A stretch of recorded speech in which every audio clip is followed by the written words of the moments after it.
Hello everybody. We're live again, and I have once again failed to launch the game before starting stream.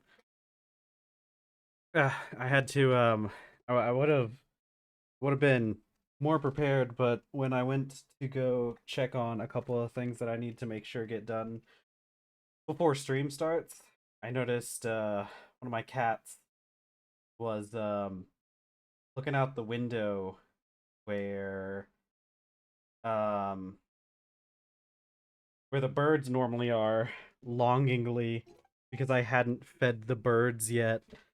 Because they had some from last time.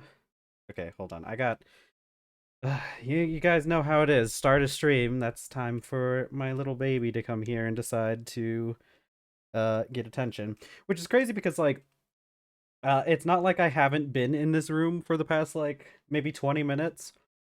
I uh I forgot to do my YouTube stuff over the weekend, and I need to make sure to do that before Monday's up so that I don't lose any streams. So I had to quickly do that before stream started, and I've been in this room. I've been in this room for the past like 20 minutes with my with the cat just kind of sitting in her little bed, and she hasn't moved at all until just now. Now that I start stream, I guess she wants to say hi to all you guys. So I'm dedicating these pets to you guys. Hi there, little baby. Would you like to sit somewhere where you're not at risk of getting your tail in my drink? No? Okay.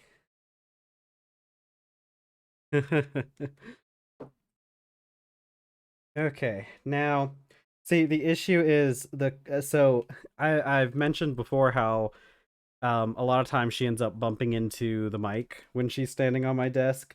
The only issue is, see, the mic is on my left side of my desk. My mouse is on the right side. So right now she's not bumping into the mic and obstructing my mic. She's obstructing my mouse, which is a little bit more important for getting things done. Come on, you want to come into my lap? Come here. Okay. Yeah. Yeah, if you sat in my lap, this would be easier. No? Okay. It takes time to convince her. I think it's because she can be a little bit sensitive.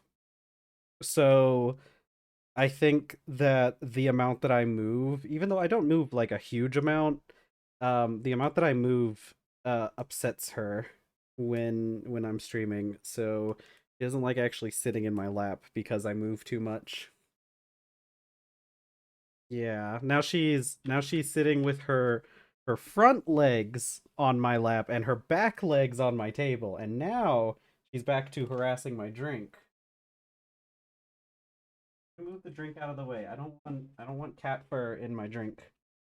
Just a can of soda, which is part of the reason why it's difficult to prevent her from getting her tail into it. I need uh I need stuff to go on top of my canned drinks to avoid that. Because wouldn't you know it, when you have a cat standing on your desk, the top of your drink tends to be right at butt height. And I already have to clean up enough after you. I'd rather not. I'd rather not have to deal with any more. Okay, speaking of dealing with more, it looks like our character is starting to get a little grayscale because of his lack of food, so guess we have to feed him. Okay, we're also out of food in our pantry. So we're gonna have to go harvest some. Oh god. Whew, how was everybody's weekend? Mine was pretty fun, I guess. I didn't do anything. Sort of. It's not 100% true. I did do a couple things. My partner is having some issues with their moon sickness, and so I had to help attend to them over the weekend. Hi there. Yep, now you're in my lap. Okay, do you want to sit down or do you want to stand in my lap? She likes to stand in my lap is one of the bigger issues. Okay, let's see. Let's just get enough for some food. What do we need the most? Grains? Oh, we need lots of grains. Let's just have rice then, I guess. And I should harvest some of these so that I can, well, I guess I probably should have harvested less. It's how much is it? One bucket of seawater. Working on. Oh, that sounds good. uh, that's sounds like you're making a lot of progress, but at the same time, it's been like uh the better part of a week since I think you've been working on that. So hopefully that gets done soon. Hopefully you can move on to other things. It's really crazy how long stuff takes in these mod packs. I think it's fun though. It's the reason why we play these mod packs is partially because of how long it takes. So that sounds really fun. Okay. I think 5 rice. I just need a bucket of water for it. All right. I've got the cat sitting in my lap, so we're gonna have to be careful to not disturb her. Okay. Let's see. That on there. I gotta remember the soybeans um need to be cooked with seawater. Which, one of the first things maybe we'll do is have a train that goes back and forth between the one of the first things we'll do with the train, I think, maybe we'll make a train that takes that brings in salt water from the ocean. Would be a pretty cool one. I did look into some stuff over the weekend, and because I thought maybe lava would work with just the mechanical pump like we have the water right now, but I looked into it and apparently it doesn't. It actually just it only takes up the one block. It doesn't do infinite with lava. So, but that was an idea that I tried, uh, and it just didn't work. I don't have seawater, do I? I had to rethink a few things, but I got everything crafted and placed it now. I just need to connect power and set up covers and such, then connect it to the ME. That's good. Yeah, planning out stuff and like experimenting with what works is often the most difficult part when it comes to setting things like that up, or just doing a lot of the stuff in these packs in general. All right. I probably should have harvested more since my character is going to need more food after this, but that's okay. We'll just eat a full 3 bowls of rice and be done. That's what everyone does, right? Okay, I'm trying not to move so that this cat doesn't move. That little baby. Pet, pet, pet, pet, pet. Make it sound like I'm really petting her, but honestly, I was just I was just kind of scratching the top of her head a little bit. Because otherwise, she gets overstimulated. All right. All right. Come on. I probably could have waited because I'm pretty sure the soup will have water in it, despite the fact that it. Oh, is it time to leave now? Okay. Despite the fact that that implies like rice soup. I guess you could have like a porridge, but that sounds not the most fun. All right, we gotta go. We have to process our vanadium magnetite. Was the big thing that we can do now. Where did that cat go? We're gonna ignore that. I don't think she's gonna want out since since we kind of just got started. So it'll probably be a little bit of time before I have to let her out, but we'll see. I still need to keep an eye on her. Again, I've mentioned this several times before, but this room has a cat door on it. She just refuses to use it for I really don't understand what reason. Because she has used it in the past, so she knows that it exists. I think one of the things, because the cat door is kind of like it has like a gap and everything, and I used to have it covered up with some tape, but like the tape kind of fell off and I just removed it. Yeah, it is cats being cats. Um And yeah, so I don't know exactly what's going on. I think maybe she wants me to put the tape back or something, and I should try that at some point, but I've just haven't gotten around to it, and also I don't know if she'll even trust it anymore. Okay, let's see. Sweet self-sustaining system powered by 8 large steel boilers feeding 14 high volt generators, making wood tar with 2 high volt uh Canthal pyro ovens being distilled into 6 tall distillation towers for lots of useful byproducts plus benzene. Turn in nitrobenzene using 2 large chemical reactors and a few other block machines. That sounds fun. I unfortunately, since I haven't really gotten that deep into Greg Tech, it's kind of hard for me to sometimes understand what you're talking about when it comes to that stuff. But I'm sure it'll make sense eventually. It definitely sounds more complicated than anything I've been doing in my current play, I guess. But hopefully, you don't need to be macerated. It just needs to be forge hammered. Because the steam macerator won't give us any byproducts anyways. But it gives us the same. It gives us the same byproduct or the same thing. Decided to try playing TFG, but the issue is, listen, you're not. I don't want to hear that. You're not stupid. No one is, and even if you are, it's not a bad thing. Um, Look, TFG isn't really that hard, relatively speaking. The thing is like TFG has a lot going on in it. It's true, but you end up you end up learning along the way so much, you know. So I have basically no idea what I'm doing, but despite that, I'm having fun. Well, you're free to ask any questions you want here. I'm playing TFG right now, and Adora in chat is also playing TFG. So we have a couple other people who come by who might not be playing TFG, but a lot of the stuff, especially early on, is mostly just TerrafirmaCraft in the first place. So a lot of people will have tips and tricks. Heck, there's been lots of people in chat who have come in and helped me with things that I didn't know about Terrafirma. Well, heck, not even TerrafirmaCraft.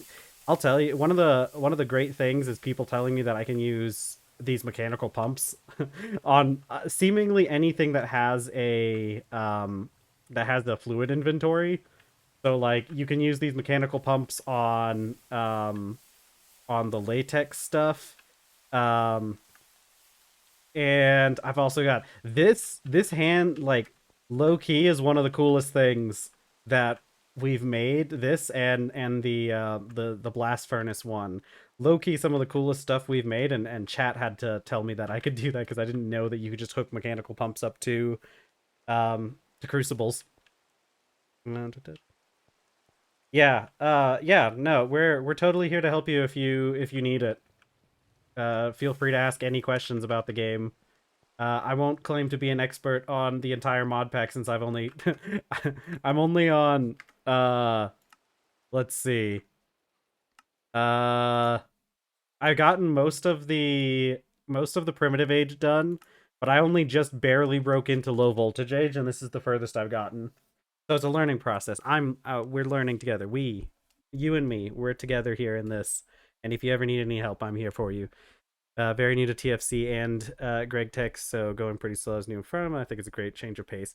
Yeah, that's my favorite part about this mod pack is that you kind of can take it at your own pace, and like there's so many things to do in there's so many things to do, and it takes so long to do that it doesn't feel that bad if you're not making a huge amount of progress, because like there's things you need to do, like uh one of the fun things you might want to stop by on Wednesdays. We're going to start doing building streams that is just like working on infrastructure and stuff, and not just doing progress. And honestly, I think they're one of my favorite and probably one of the more important streams that we do is when we're working on infrastructure, because I would cry if I didn't have stuff as organized as I have it now.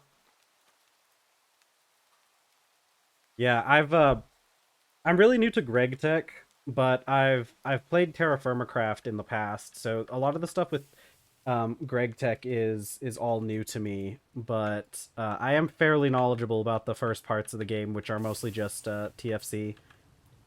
What let's see. Burnt out on modded Minecraft lately. Most packs you get like OP gear the first 5 minutes. You have to do.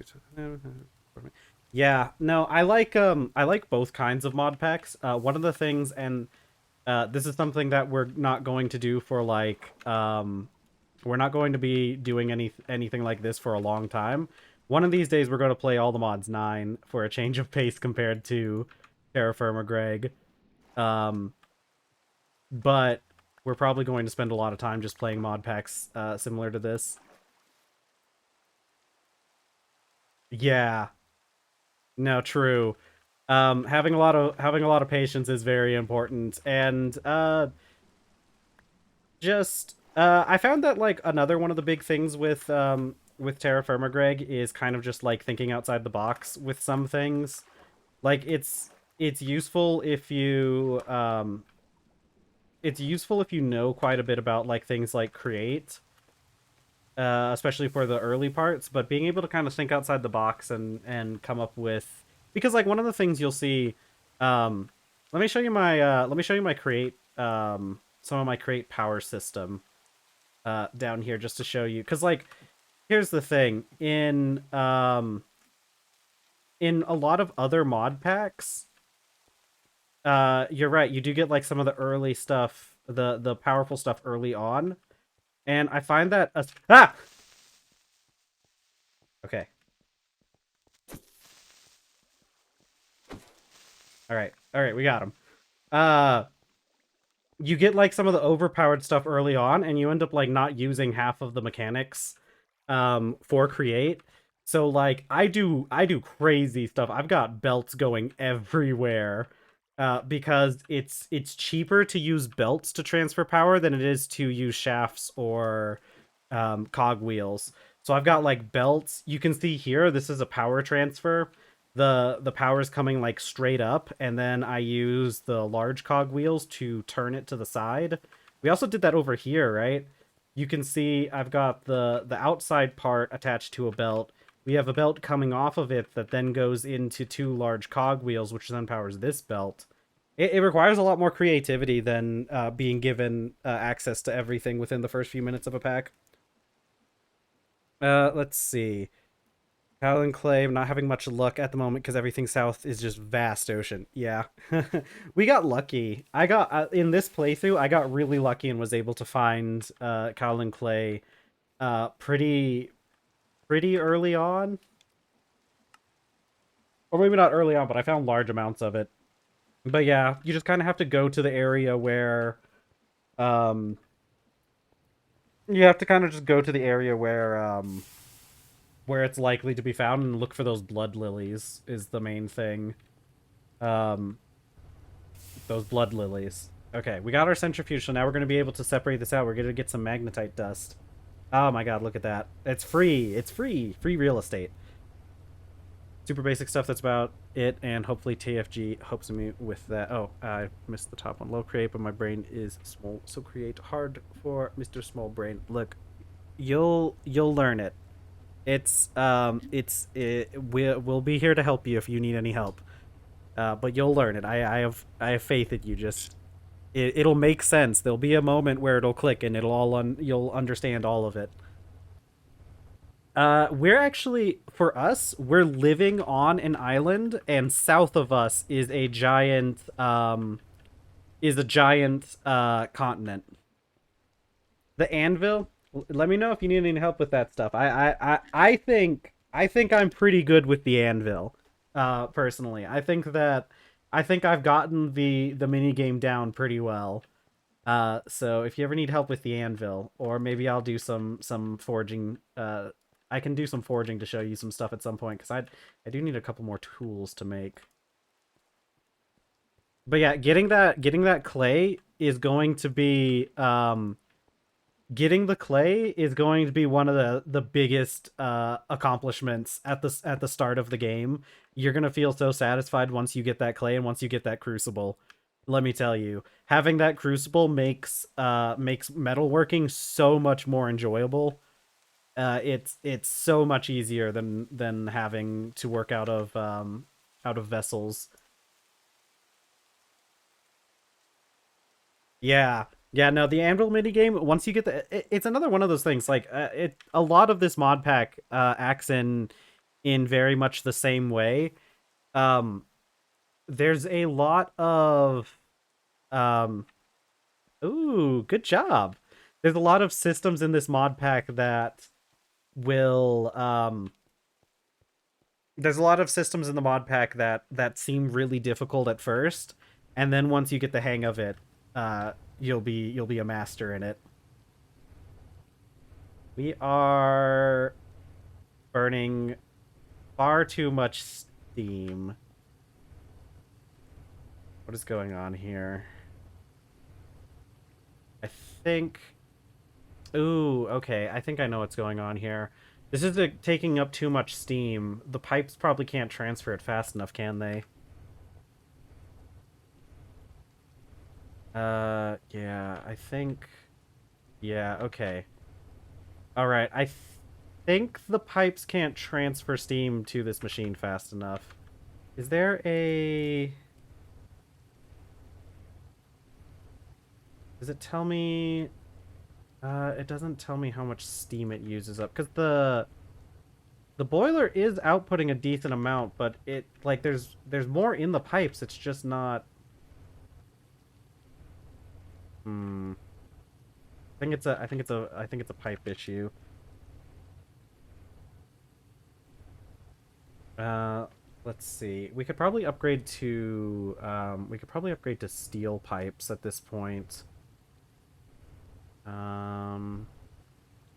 See. Steel. Stainless steel. Okay, so that's what is my bronze at? So this can only this can only transfer 20 liters per tick. We're gonna need more than that. A tiny steel pipe will transfer 50 liters per tick, so that's already a lot higher. A small steel pipe will do 100. Okay, what does it cost? Oh, right. I was messing with EMI before in my creative world. Okay. Alright, let me take a second to get caught up with chat. Let's see. Actually use the Anvil Helper resource pack to see. Something I do struggle with is a lot of ratios of ores, because I struggle with numbers, unfortunately, so that makes it a lot harder for me trying to make bronze. I've wasted all my tin due to that, incorrectly trying to alloy them. 1280? Okay. Yeah, a 20th of that per tick. By the way, you can make this calculator in-game. If you get a little bit of redstone, you can make this calculator in-game, and I mostly use it because it helps chat to be able to see the math that I'm doing. Okay, divided by 20. Okay, so we're looking at 64 per tick. Which I feel like my math major should have prepared me for that number. Ooh, yeah. One of the best places to find redstone is in the ocean. Really? How? Hmm, that's weird. It should be in there. Because this just comes from just enough calculation. I know I didn't add um you cal you cal you maybe it was added maybe it was added in the most... when did that get added? Was that in the most hold on, I'm I gotta investigate this before I 2 millibuckets per of steam per EU. Oh, okay, yeah, that's probably that's probably an easier way to think about it. Hold on, I want to look up the version, because maybe this did get added in. Added glowstone is infinite lamp fuel. Um, no. I don't know how long this mod has been in the pack, because I know I didn't add this in. Huh. Let's see. Adjusted. Okay. I'm not gonna dig through log entries right at this moment. Um okay. What else was I doing?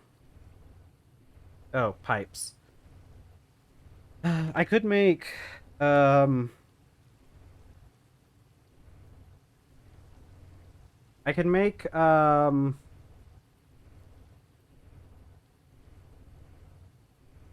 ooh, gold pipes. Steam is God, what temperature is boiling for in Kelvin? It's like 473 or something, right? So yeah, so it's definitely because bronze pipes, yeah. Okay. It can hold basically the same temperature. Okay, because see here's the thing. Uh, these gold pipes are any gold pipes are great preferred before pearly. Yeah. Um yeah, it would be good. The issue is in order to get it because I could use gold pipes. I'll definitely use gold pipes for some other applications, but the thing is that the transfer rate still isn't going to be high enough. Um I guess I could put in a small gold pipe and that will still be better than what we have going on right now. Um but I'd rather not have to go up to like the normal size because that's like 3 times the cost. And can I? Okay, I can turn these back into their base resources though. Okay, never mind. If these can just get turned straight back into gold, there's not really much of an issue. Well, except for the fact that our current way of making plates is lossy. So like, but we just have so much gold lying around. I'm gonna make a small one to help satisfy that turbine for now, and then we'll look into more permanent solutions later. Um. Oh, but I wanted to let's see. Having a hard time finding ore veins with the prospector's pick. Took me ages to find copper vein that I was searching for. Turns out I found the cave it's in, but it was a ravine, so it had mobs for it. Went 1 block forward and would have found it. Yeah, it do be like that. Redstone, one of the best places to find it is in the oceans actually, since the ore glows. You can see it on the bottoms of the ocean floor too, if you ever need that. And electronine is also one of those ones. Let's see. Oh, one of the things I was with your ratios for your alloying, because it's going to become a thing even more later on that you're going to need to do a lot more alloying, especially once you start getting towards colored steel. The good thing is that yeah, the ore generation section is very helpful. Once you get the crucible, you'll be able to use full ingots. So um so you can the trick that I use for alloying can I yeah, there is. Right here in your TerrafirmaCraft book, as long as you're updated to the latest version, because this part is a little bit is kind of new. But this one right here, this icon, ores in TFG, next to the casting and the Firma civilization, in here has sections about every kind of ore veins, and they're different from normal terra firma craft. So I don't know if you've run into this issue yet, but if you're looking up stuff for like terra firma craft, sometimes the information's not accurate to this specific mod pack. But like it does a really good job of telling you a lot of things like this magnetite and vanadium. It'll tell you the types of stones it will spawn in, the depth and the size. um can you search in the index entry? Is that a thing I've been able to? Oh yeah. Oh, is there it's weird that there isn't a search thing for this, but I do recommend going through the entry index and looking through some things if you ever need help with it. Oh, um One other thing to keep in mind, if you're going to be staying here watching my stream, is that my mod pack is slightly modified. I have made some changes and added some new mods and done some stuff. So if my mod pack looks a little bit different from yours, don't be afraid to just ask where I got the specific thing I have, because some things are going to be a little different. Let's see, gold pipe. Um, okay. It's just a hammer and a wrench. Oh yeah, yeah. I have better combat installed. Let's see. Wrench, wrench, and hammer? Hammer and wrench, yes. Yeah. Yeah, I have a couple important mods. A lot of mods that I have installed are just add-ons for TerrafirmaCraft, so those ones got installed fairly easily. Um, I also have oh god, what is it? Um, Parkour is one of the big mods that I recommend to people that have that if you want to add like one thing to your mod pack that will make your quality of life a lot higher. Parkour is really good because watch, it gives me cool running animations, and I can vault over small gaps or small like one block heights. Sometimes I do this where you can do like the leap, but the more important thing that you can do with parkour, which is the main reason I have it installed, is um, you can. Let me see if I can find a good place to do this. So you can crouch and charge your jump to jump up 2 blocks, and you can also jump up, grab onto a ledge, and pull yourself up. And in previous Terra Firmacraft mod packs that I've played, they've had mods that allowed you to do things like climb up ledges, but with this current version, Parkour was the only one I found that allowed all that stuff. So yeah, it's really cool. It's a good mod, and I highly recommend it just for the quality of life, because it makes it makes navigating so much easier in this game. Okay, I need to wrench and pipe. Pipe. Wrench. Pipe. There we go. Okay. It's still not able to stay completely saturated, but this is running a lot better.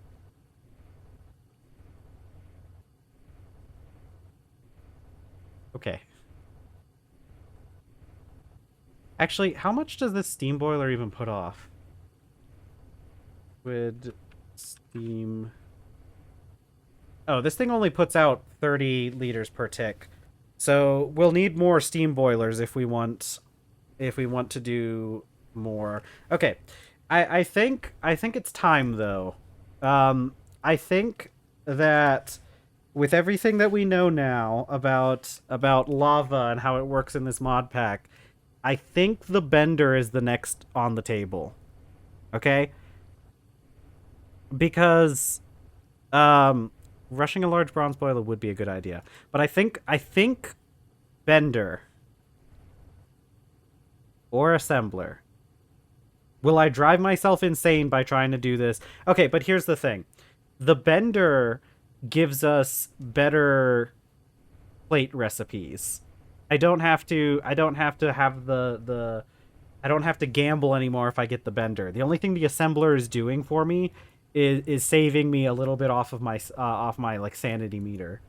Um, welcome to the game, Pink Scotsman, because this game does have a this game has an IRL Darkest Dungeon mechanic where making circuits will lower my sanity over time. Yeah, I think Bender is the right idea. I think Bender, and then if as long as there's nothing else that we really want or really need, I think Assembler after that. Okay. Oh, by the way, here's another thing. If you don't know how to use the EMI recipe tree, I'm gonna be doing it. So you might want to pay attention to this. So if you have a recipe up and you go to view recipe tree, this was the coolest thing that I learned. You get this recipe tree and then you can click on stuff. And then when you click on it, you click on the recipe that you want to use. And now you can see it's broken down into like a sub recipe. Yeah, making circuits is it ah man, it hurts. Oh wait, I don't need to extrapolate those down into wire. Yeah, no, this is really cool. This is probably I've seen the EMI recipe tree in other mod packs before, but this is the first time that I really used it. Yeah. All you got to do is in here you just click on the recipe and then you click on the one you want to use. Since cuz you can like do it with any of the machines or anything or whichever ones you want to do, but this is the one that I'll be doing. It gives you the total cost, and then you'll see afterwards. Once I click this button, it'll appear in our inventory on the side. Open the craft and press A to have it show the crafting when you hover over it too. Oh yeah, yeah, yeah. That's a really useful thing too. Okay. I have all of these. Let's extrapolate down our rubber.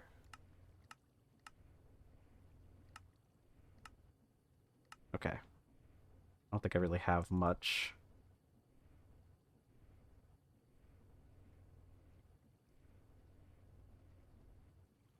Yeah, no, this thing really helps, especially once you get later on. It starts becoming basically necessary. I don't think I'd be able to. I don't think I'd be able to survive much without this anymore. Nah, don't bother doing mental maths if you don't have to. Pull out a calculator. There's no reason to do mental maths if you don't have to. Oh, but I did mention the thing with the alloys. The cool thing about alloying is you just kind of find something that's here. I'll show you real quick. You got to find something that's divisible, right? So for bronze, um, let's see. For bronze, because bronze is ooh, can I see all of the alloying recipes? Yes, I can. So for something like bronze, because you can use 10% tin and 90% copper. Once you get the crucible, you can just do 9 ingots of copper and 1 ingot of bronze. And then for things like some of these get look pretty complicated, but it starts becoming less so as you go on. Um, so like I think oh god, let me show you. So like here, I'll show you an example of how to do this. Yeah, you need the Crucible. You really need a Crucible. Crucible is like hands down the most important thing for your early game. Once you have basic tools, you should probably be dedicating yourself to finding the kaolin clay and the graphite so that you can get that Crucible.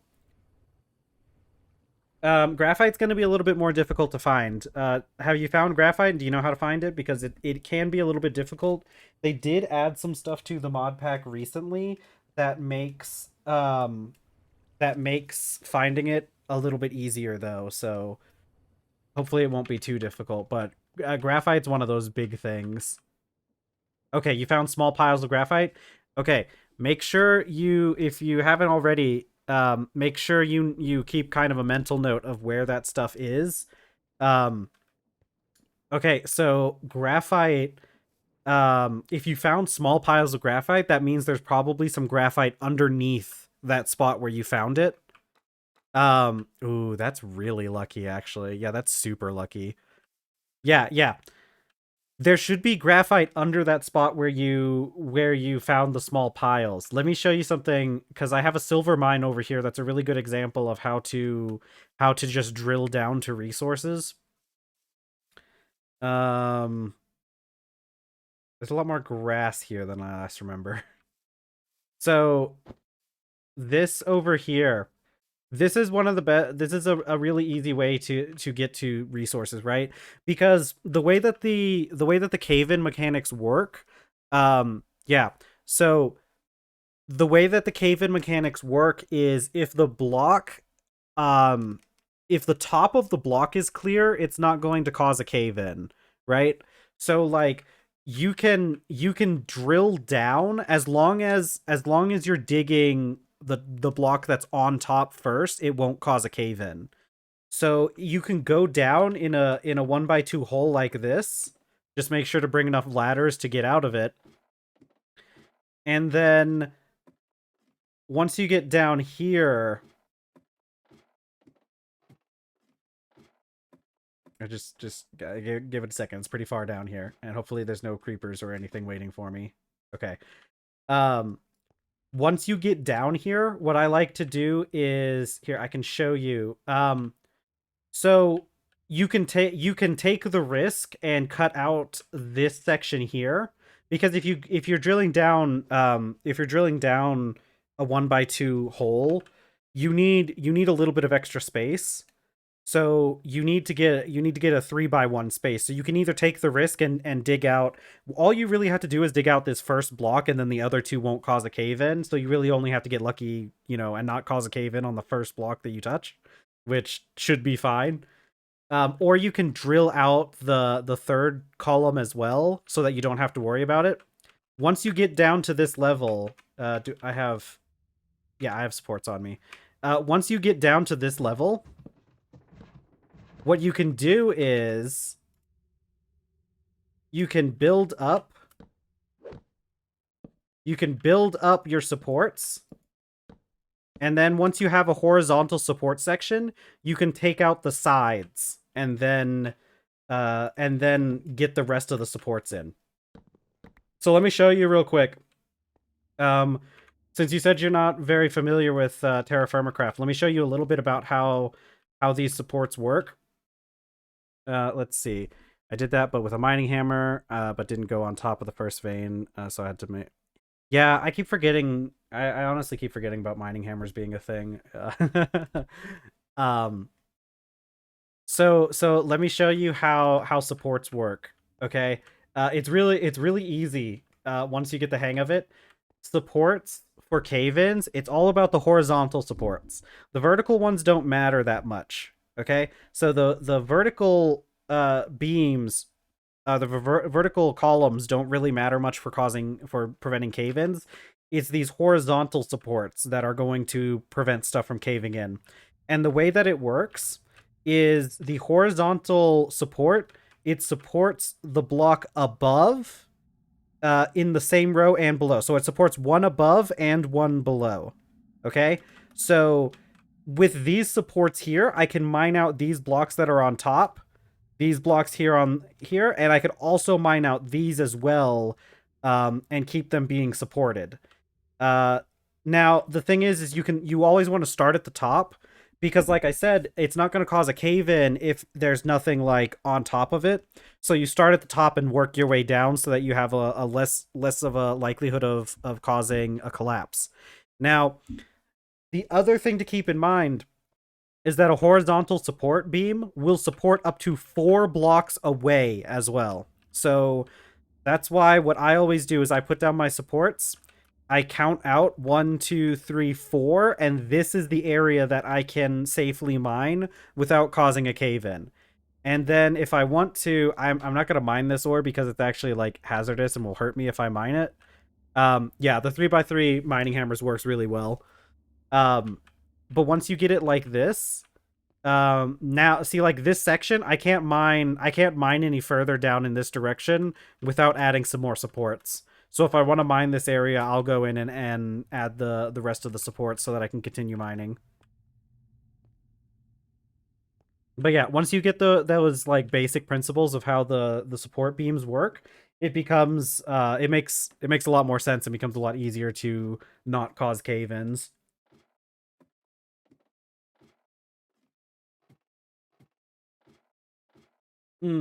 Yeah. No, it's one above and one below, and then 4 blocks away, 4 blocks in a horizontal direction as well. So it kind of does that like 3-block like sandwich of blocks. It's It's a support sandwich. What was I doing? Bender. We love Bender. Okay, I think I've got everything. Oh wait, I need gods. Yeah. Yeah. Yeah, I had to legitimately look that one up on I had to look up a video on how to do that before I was able to get the hang of it myself. No, hold on. Bender. Yeah, two of those. Okay. No, not that. No. Okay, and now all I have to do is press this little magnifying glass here, and you'll see now in my EMI I have listed out all of the stuff I need to gather. One thing I've been doing is using planks to save on supports too, because they aren't affected by gravity. Yeah. It's always safer to mine from the top face once you've set your supports, unless you cover the roof with something like plank blocks that won't fall away. True.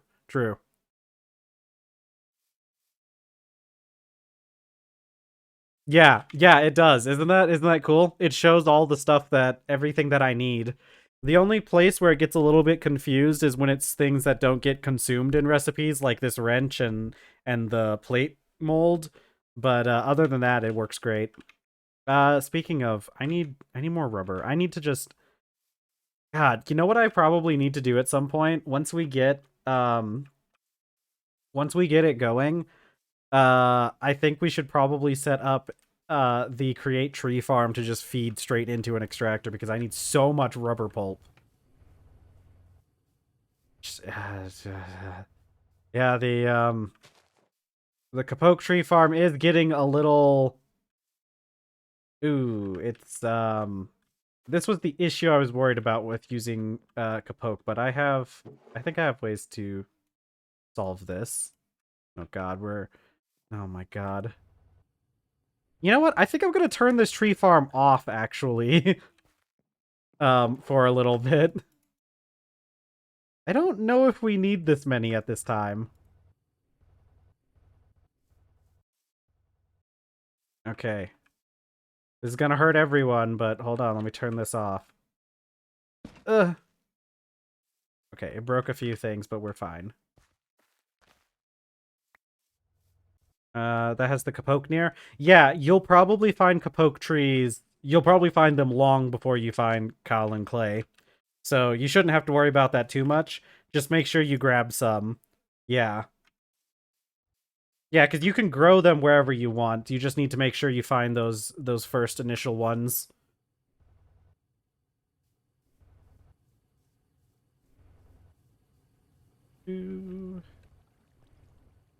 Have you made yourself a kayak yet? If you're having trouble finding clay, a kayak is super useful for that. I've been wanting to use that wood too. Oh yeah. Oh my god. Hold on. I gotta show you. I gotta show you. Since you mentioned using Kapoke to build, let me show you one of the coolest things we've done.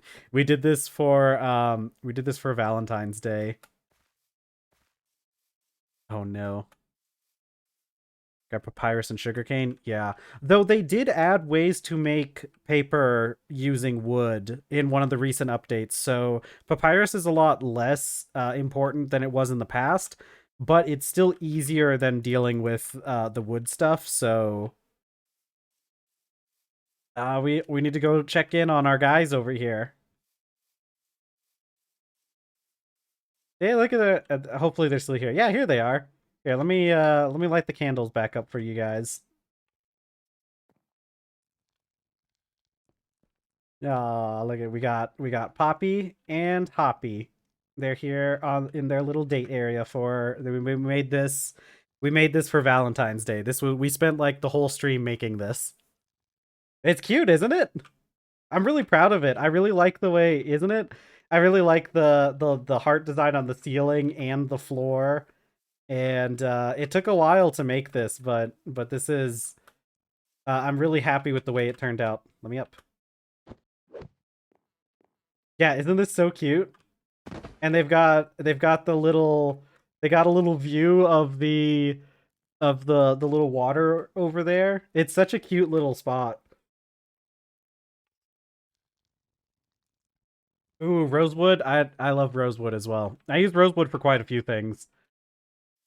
But yeah, this is capoke, rosewood, and white and pink sandstone. Yeah, yeah. Ooh, yeah. White cedar. White cedar's a really good one. I need to go on an expedition to yeah. I need to go on an expedition to find all the tree types later on. We should make a sloop. That should be one of the things we should do on one of our Wednesday streams. We should build our dock up and build a sloop and go off on adventures. That could also be what we do on Wednesday streams.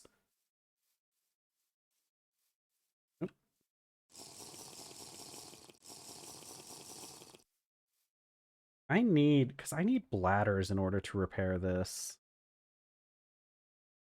There's no way to make bladders. I should add in a way to make bladders. Um Sea of Thieves in Minecraft. Yeah, yeah, true. I'll have to get some sea shanties for us. I need to there should definitely be a way to make a bladder in you should be able to make it out of rubber, right? Like I feel like you should be able to take rubber and like put it in something to get ooh, or thin rubber sheets. I don't know. I'll think up a recipe at some point to add to the game for bladders because I really don't like the fact that you have to like kill animals to get bladders and it's such like a I know like typically you end up with so many of them, but um ooh, okay. You stop if it doesn't get enough power. Okay. How do I let's just turn you off for a little bit then. Oops. There we go. Okay. I'm turning off this centrifuge for a bit because if it needs to be running at max power in order to run at all, then we need to probably just run one operation at a time actually. Why didn't I just take the stuff out instead of okay, that's probably why.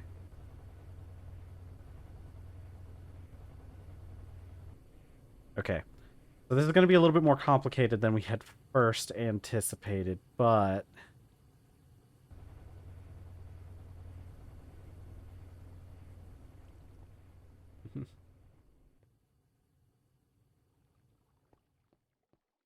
woodworking's always one that I've never gotten into woodworking much myself, but was one of those things maybe I should at some point. Ooh. I remember I've not gotten like super into woodworking itself, but I did make a couple things because when I was back in university, my college had makerspace with like laser engraving and stuff, and I ended up like buying a small pieces of like there's this purple heartwood that's really pretty.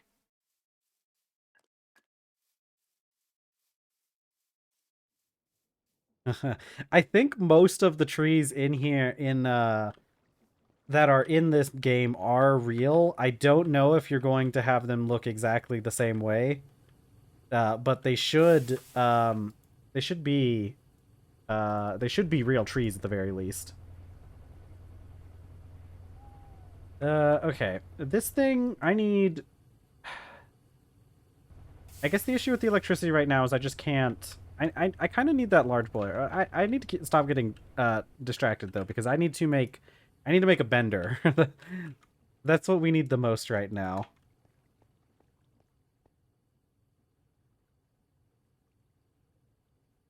Okay.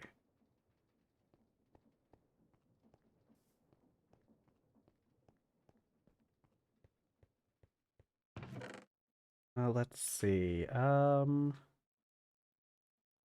Okay. Uh,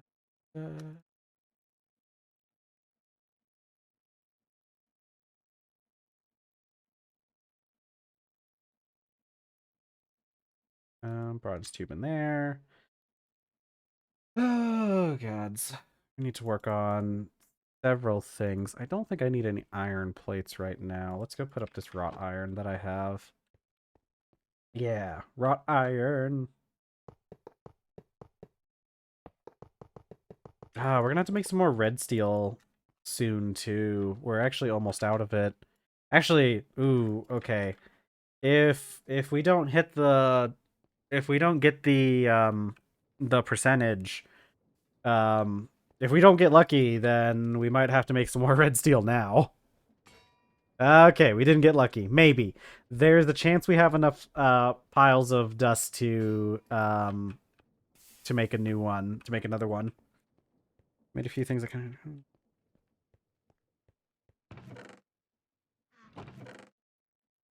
of yes. No, we don't have enough. Okay. Um now so we're going to have to make some more red steel. I'm going to have to do another batch. This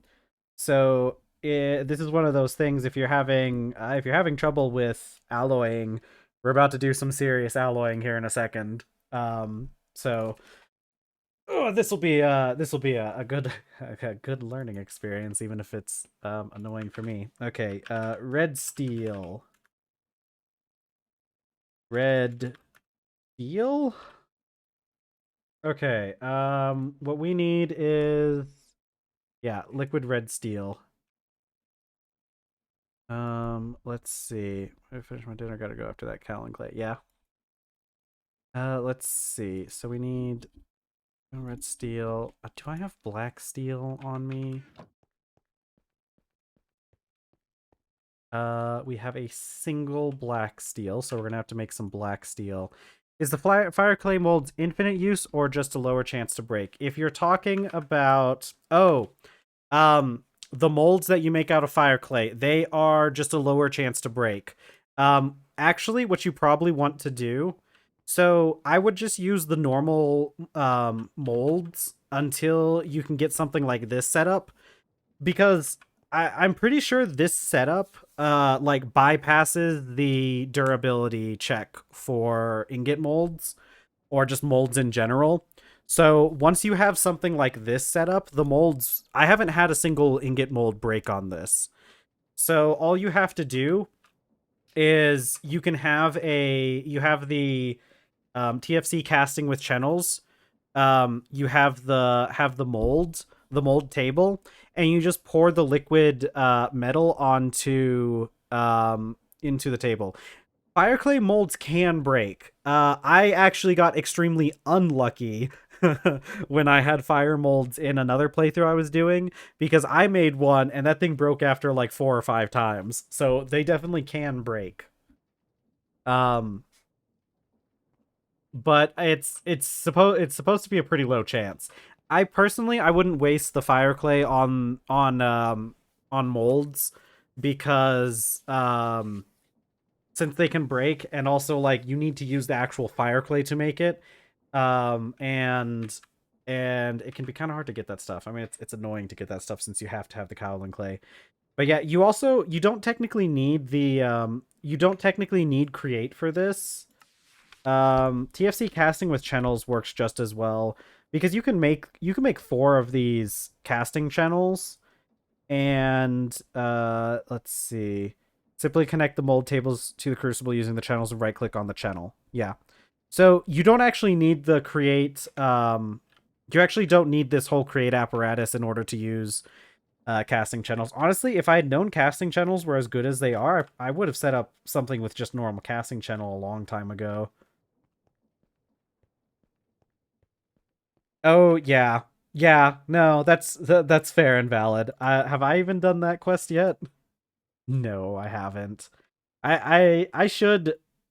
That could also be a Wednesday thing, but maybe I should go back and finish out the rest of the quests in this chapter, because I'm really close to being done with it. You can even see like I've never made any of these like items. Like I've never made a mace in this game, but I made the molds just to get the just to get the quest's completion.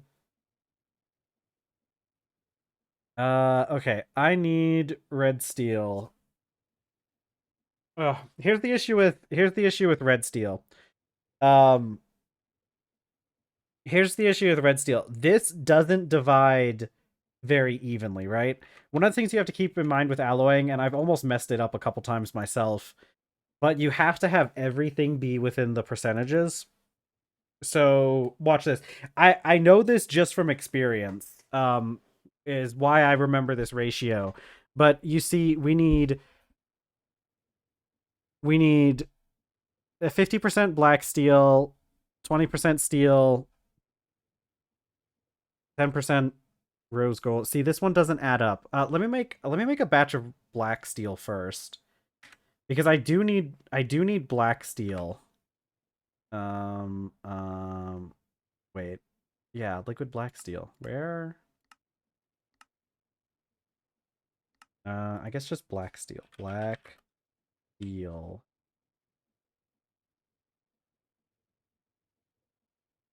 Okay. It's because we fuse these things together. I need weak steel. Okay. Let's do a batch of weak steel. See, this one's an easy one, right? So you see how we need 50% steel, 15% nickel, and 15 or you see these ratios? We have 50% and then 25% on nickel and black bronze. Um so yeah. So here's the thing.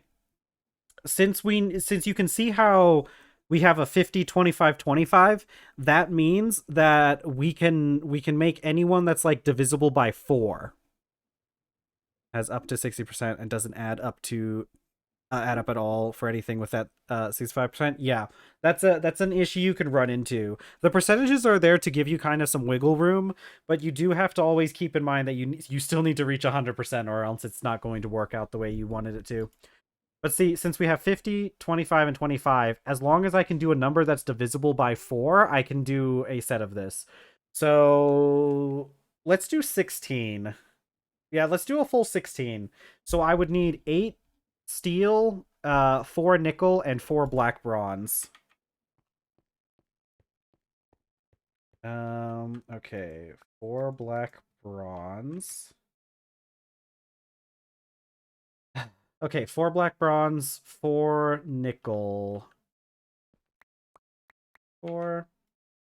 And then I need steel. I think we're gonna have to make some more steel, most likely. We're almost always out of steel. And that one's gonna take a while to get pounded out, so that's fine. We're gonna have to did I really need to make more red steel. I need to make a red steel one of these. Okay, let's see. Do I have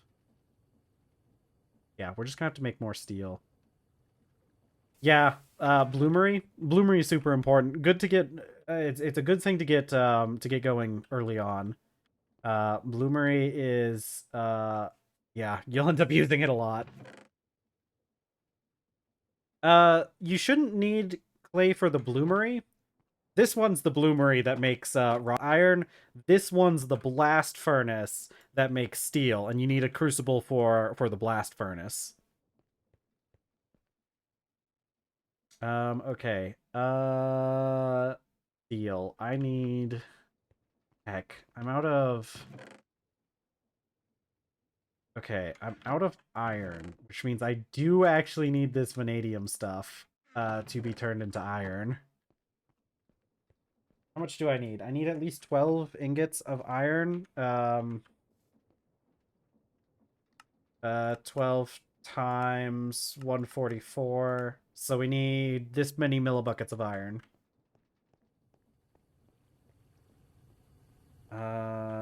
Yeah, the bloomery just requires like an insane amount of copper, or not copper, bronze, because it's what, 8 double plates, which is 4, so you need like 32 pieces of bronze in order to make that. Okay, so we need to get up to 1728. I need to get some. I'm gonna get some chests back here. Let's go. Do I have maple lumber? I should probably take a stack of maple logs and just turn them all into lumber. Seeing as we have more than enough logs at this point. Enough that I had to turn off the tree farm. Actually, it was starting to get to be a bit much. Okay, let's go. Let's go to our greenhouse. Oh, another thing. Okay, listen. This one's really important. If you haven't already done this, these guys are overpowered. Bees, okay? You need bees. Bees are amazing. Look at these tomatoes that I have here. Look at those percentages on those nutrients. 100%. 100% of the nutrients for all things. Okay, actually 50% on potassium. Ignore that part. These are being maintained 100% by bees. Yeah, okay. These are being 100% maintained by bees, okay? So these are super important. The bees do a really good job of getting your crops nutrients to them and everything. So over here, this setup is a little deprecated because I don't need this anymore, but this is my basic setup. This is the inner part is I think it's 10 by 10. 1, 2, 3, 4, 5, 6, 7, 8, 9, 10. Yeah, so I have a 10 by 10 square here. 12 by 12, including the edging parts. And I have these 4 beehives placed here roughly in the middle, right? And then I have the rest of the area filled up with flowers. So you can see on the beehive, it says here how many flowers are in range. 63 flowers here. Some of them probably have a little bit lower. 64, 61, 60. You want to get that number up to 60. Once that number gets up to 60, the number of flowers that they can access, there's no more benefits to having more flowers. So you got to get that. You want to get around 60 flowers around your beehives. So you're going to make yourself a beehive, and then you're going to place frames in that beehive, okay? When you start off, you're not going to have bees. You'll just have empty frames. But if you have a beehive, so I could get an empty frame to show it, but actually, yeah, let me go grab an empty frame to show, because okay, I'll probably need some more empty frames at some point anyways. It doesn't matter. My character needs to eat. He's starving. Or 5. And then 1, 2, 3, 4, 5. Okay. So, you're going to get this beehive frame, and you're going to go put it into a beehive. Like this one over here. Does this one have any flowers in it? Okay. So see, it says not enough flowers. Let's move this so that it's closer to where it has flowers. Okay, so this one has 32 flowers within range. So if I put a beehive in here, see, it says daily new bee chance, 1 in 48. So if I moved this somewhere else, like I have some spots where the flowers got destroyed, but you see now it has 57 flowers. That gives it a 1 in 23 chance. I'm pretty sure once you get up to 60 flowers, it goes down to it goes up to a 1 in 20 chance. So you're going to want to get a few beehives, and so you get that daily chance of a bee coming in. I saw the hive and I thought you needed beeswax. No, you don't need beeswax for the frames. Yeah, the beeswax is used for a lot of things. What else? It was used for something else. It's used for making the wax treated lumber is one of the big. This is a didgeridoo. Ignore that. I added that in myself. So you need to get your bees, and you have to rely on wild bees moving into your hive to start off with. So once you get 2 bees, you can start breeding them. So you just put the 2 bees. Oh yeah, you're right. It is greenhouse and cellars are the big things for beeswax. Yeah. Once you get 2 frames that have bees in them, you're going to put them in your beehive, and then the other 2 frames are going to be empty frames. If you do that, if there's an empty frame in the beehive, there's a chance that your 2 bees that you have in the hive will breed and have and fill up a new frame. So once you get the first 2 bees, you can just start breeding bees to get more. Now, an important thing to remember, they all have these stats. So like I can show you actually. You can just take this knife and just right click on the frames. It'll get rid of the bee that's in there, but it'll empty them. So now if I look, yeah, it has daily new bee chance guaranteed.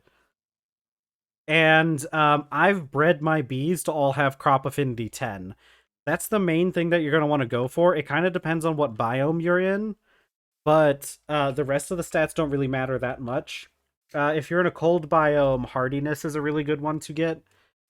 Fertility doesn't really matter that much because everything's just kind of a factor of time, I guess. Oh, yeah. Yeah, winter's probably not the best time to start with bees, especially if you have snow cover. Because those little guys won't be able to live in the cold. Oh god, hold on. I gotta get my character food. He's like starving to death at this point. And that helps with crops was having a hard time with crops not growing. Yeah, bees are amazing. Bees, in all honesty, are slightly overpowered in this game. They really are. They do a little bit too much sometimes, but we love them for it. And it is quite a bit of an investment at the start to get the bees growing. Yeah. Yeah, I don't like bothering with a lot of that stuff. If you're in a place where it snows though, compost is always a good idea since the compost bins actually get a boost if they have snow on top of them. So during winter would be a good time to run your compost bins. All right, my character it's slowly getting more grayscale as I neglect my character's um needs more and more. Yeah, it's actually in the book somewhere. Um yeah, this one's actually like in the book. It's just where? Yeah, composter. Um doo, doo, doo. Yeah, composters that have a block of snow on top work slightly faster. Composters in regions of less than 150 millimeters or greater than 350 millimeters of rain will operate much slower, with the effect getting stronger closer to the maximum minimum rainfall. Also, make sure your composters aren't touching each other because they will work slower if they're touching. Oh yeah, I have some plans. I don't know exactly how it's going to work, but I have some plans for getting some industrial um, food production going. Yeah, yeah, you have to make sure that they're not touching because they do reduce in speed. Oh no. Yeah, yeah, it's an easy thing to overlook, but that's why mine over here aren't touching. Oh, nice, dude. I love marble for building. I don't think we've. Well, I know we found some small things of marble. Oh yeah, I guess marble's also a flux stone. We've been using limestone for flux. Oh, an important thing. Well, actually, you're nowhere. You're not the point. I'm not going to confuse you with the machines that you get, so we'll wait until you get to the Steam age before we talk machines. Shells are a pretty good one. What have I been? What did I use for flux before that? I just brought it with me. Ooh, yeah, reflective marble. I I think this mod pack or this shader pack that I have has reflective surfaces on it. I could probably edit it a bit, but I turned it off because it makes it like super reflective whenever it rains, and it rains all the time here. Oh my god, that's so good. Yeah. Yeah, having a source of fluxstone is extremely important. Uh It's always one of the best things in the early game is to get a decent source of flux. Luckily, you don't need like huge amounts of it from the very start. Like you just kind of need. I was kind of just working off of going and grabbing like a couple stacks every so often of flux stone. Okay. I got soybeans. Let's get some soybean stuff going. See if I can. No.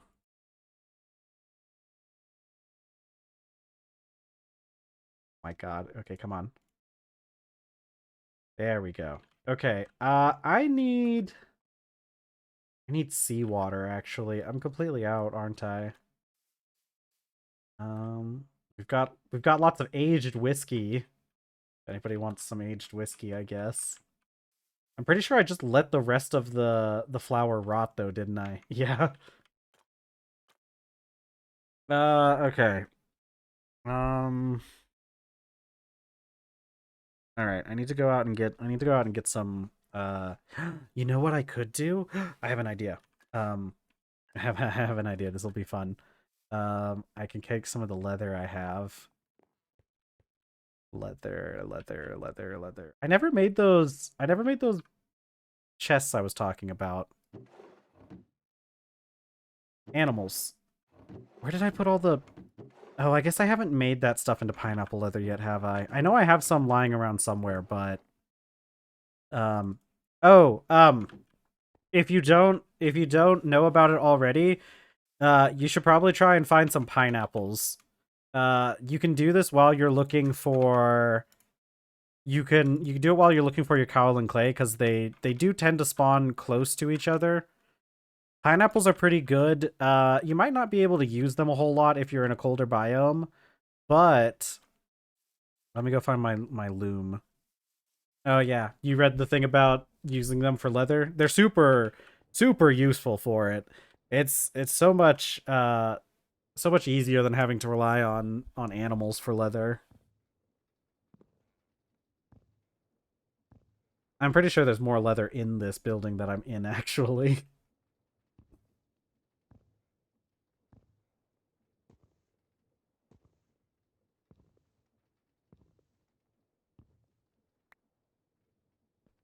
Oh yeah. I think with the setup we have, I'm probably going to place like a better area for I'm probably going to have a better spot for our pineapple production later on, but I think I'll probably just try to rely on pineapples on the pineapples that grow out in the yard because even a single even like the couple of harvests that we get from them during the summer is enough to like really satisfy our leather needs for a while. All right, saddle. There we go. I'm gonna get some maple. Can I put barrels on the donkey? I'm gonna be using the donkey. But I don't know if I can put barrels on them directly or if I need to just like I could probably just put the barrels in their inventory um from the chests though, which is probably what I'll do. Oh, okay. I see how it is.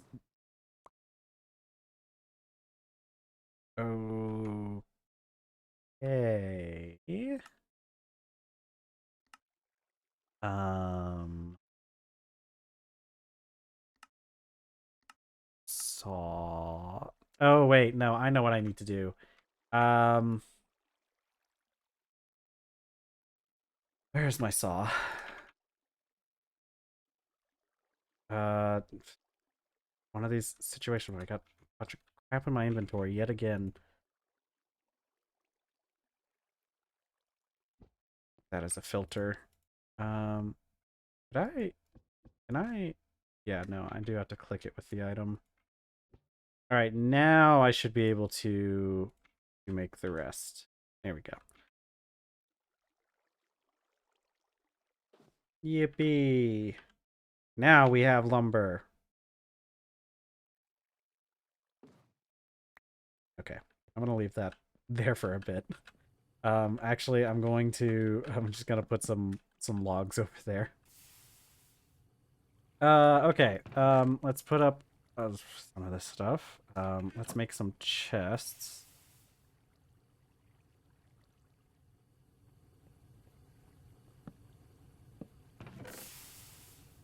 Okay, chest. I need to put my dust in here. And then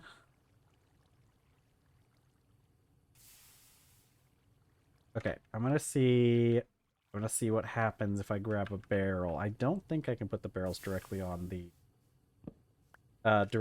donkey, but we're gonna find out.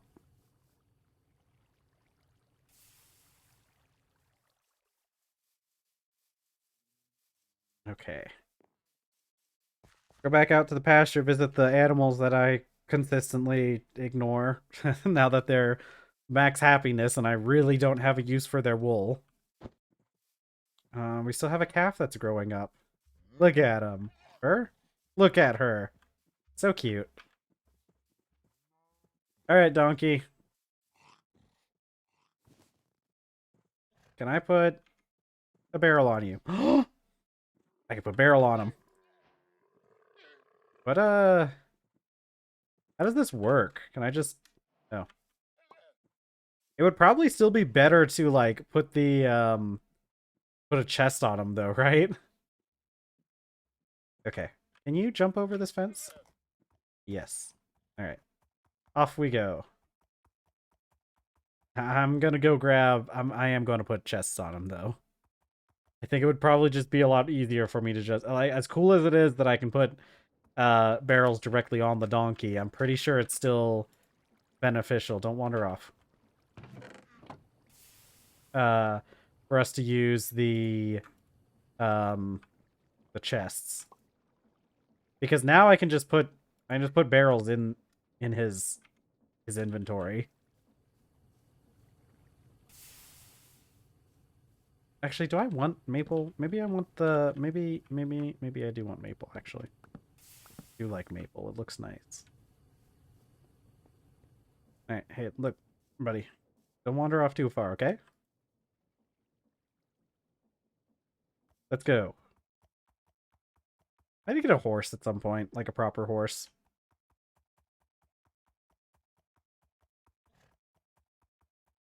I have to dip for now. Plan. Okay, well, it was nice of you to join us. If you want, you can always follow the channel and then come back whenever else we're streaming. I stream 5 days a week, and I stream from. Thank you very much for the follow. I stream 5 days a week on weekdays for 4 hours, so feel free to pop in whenever you want. See ya.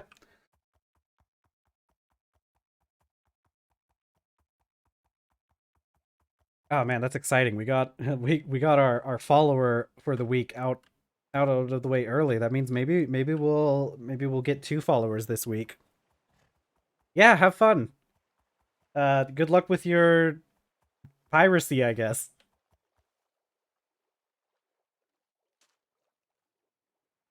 Okay. What? It kicked me. You can do that? Oh, okay. I guess it probably did that probably did that because I was so over encumbered when I first got on it, but then all you have to do is shove the barrels into a chest and it stops magically stops weighing anything. Okay, donkey, let's go.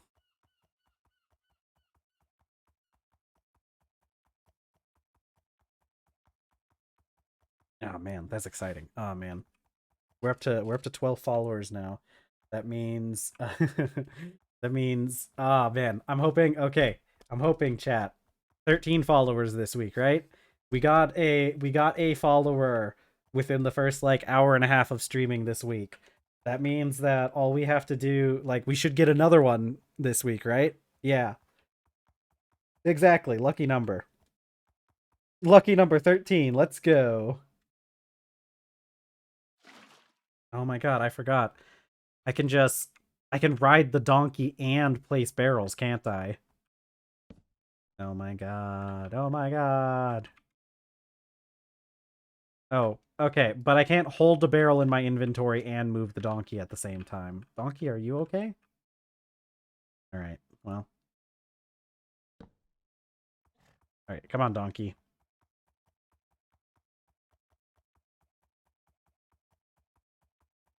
And oh man. Yeah, it's gonna be great. It's gonna be great, chat. Our channel numbers, we grow every week. We've been averaging. We haven't had a single week go by yet where we haven't gotten a follower, which is really great because we're very close to hitting 3 out of the 4 goals for affiliate. So the first 2 goals are really easy. You have to like stream like 7 days out of an entire month, which we do easy. That's not a big deal. You have to stream like 8 hours out of a month, I think. Easy. We do that in the first half of the week. We're very close to having an average watch time of 3 people. Right now we're at like 2.66, so we're like 2 2/3.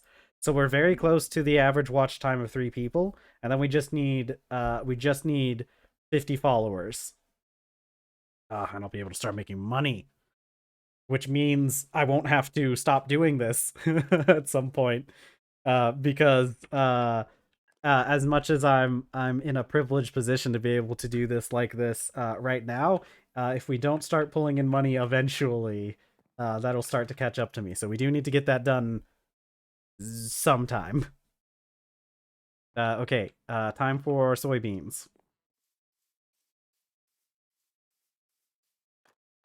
I'm very excited. I see. Here's the thing. Like I've mentioned before, I'm in a pretty privileged position. I think that I don't really I don't need a whole lot of income to support myself.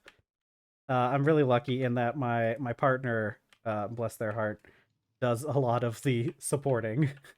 um, which I feel bad because the more money that I siphon off of them, the less money they have to spend on themselves and their own desires. So we're trying to get to the point where my partner does not have to support me at all, is our first goal. Which shouldn't be too much. I'm not a very high maintenance person. I can get by with just a few things, and then and then like I have to cover my food costs.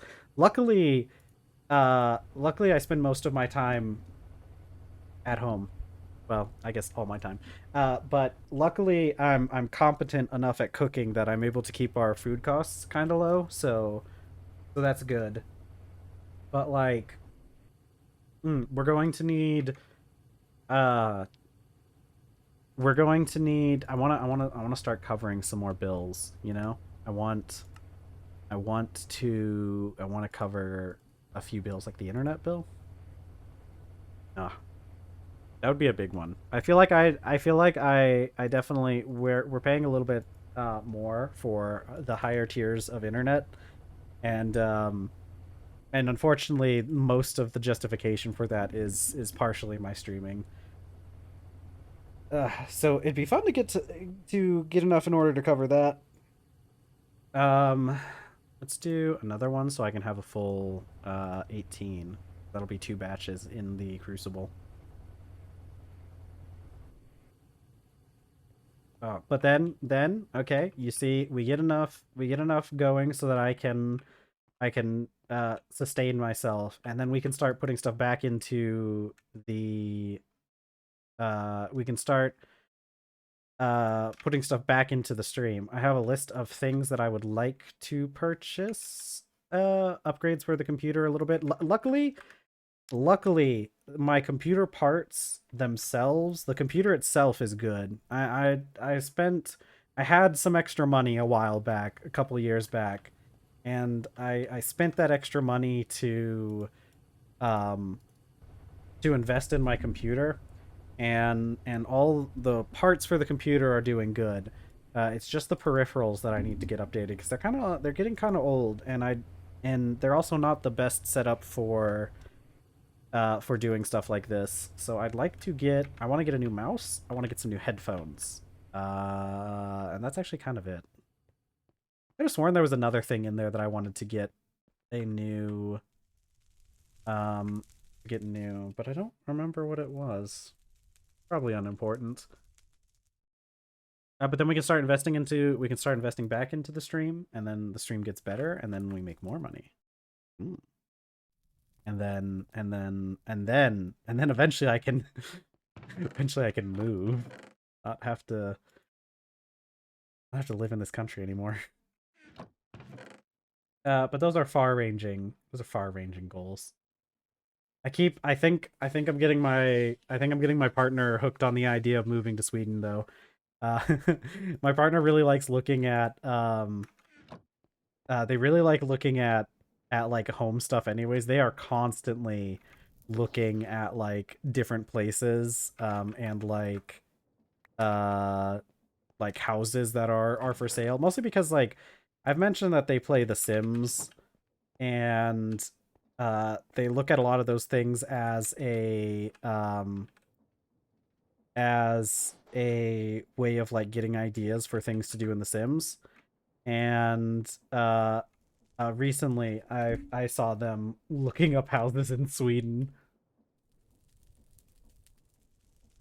But personally, it has pretty much everything that I want in a place to live. So we'll see how that works out. We'll see. Also, has a lot of stuff with my partner. I'm not going to go too deep into exactly what they do, but my partner is in the fields of study that my partner is in. They are. It seems like Sweden has a lot of really good like research programs for some of the stuff that they're interested in. So that's part of that's how I'm getting in. That's how I'm make it even more appealing. Um, but there's some really cool programs there. My partner was thinking about maybe going back to um, they're pursuing a master's degree right now in something not it's related to their work but not related to what they really want to study. It's like tangentially related to what they want to study. Um, but they let's see, there we go. But like it looks like Sweden has a lot of really good programs for what they want to study and better subsidies and stuff for things like that. So um they're working on their masters now. They're working on their masters now, and there's a chance they're kind of talking about going back and maybe getting a different masters, like going to Sweden for education, either for masters or for like a PhD in their field of study. Uh, and I'm excited for it. I think I think it's a good place. Man, I want those sandwiches. I want the sandwich cake. I want to try that stuff.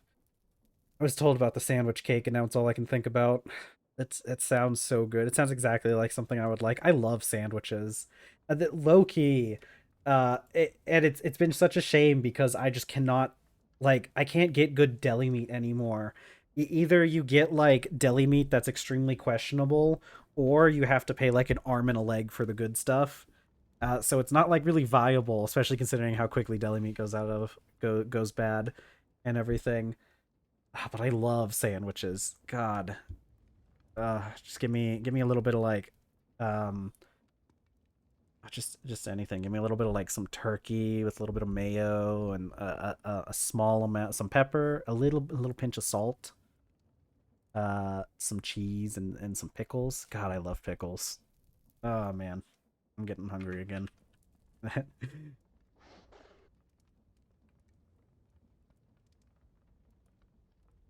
Oh boy, yeah, no, yeah, no, I also Hmm. I do have some extra motivation.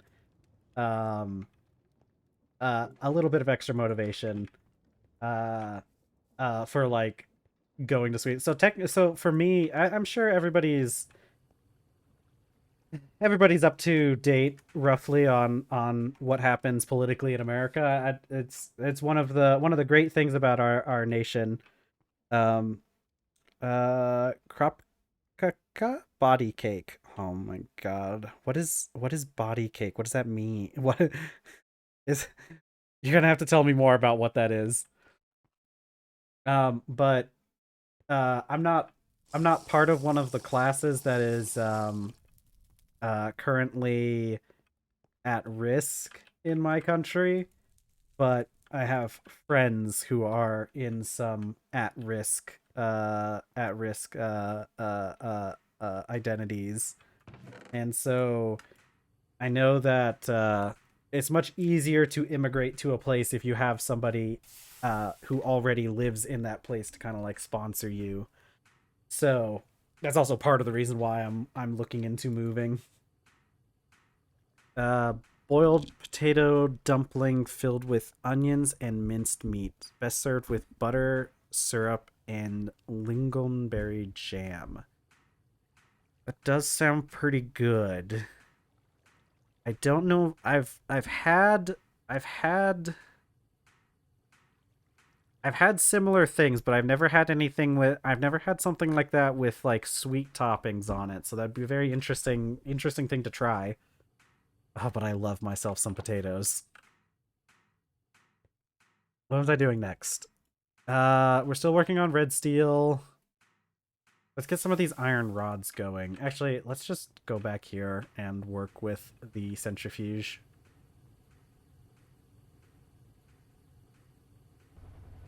Oh man, oh man. I don't know, man. Every time I start thinking about the things that happen in this country, I get sad. It's crazy too. It's crazy interacting with some of my fellow countrymen and how feverishly people will defend systems that hurt themselves.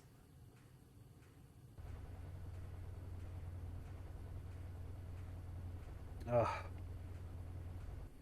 But I don't know. I guess that's why I stay away from the news nowadays. Ooh.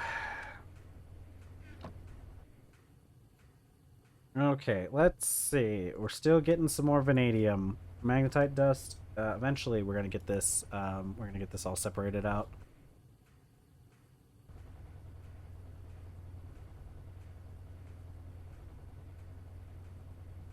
Okay, man. I feel like I had some.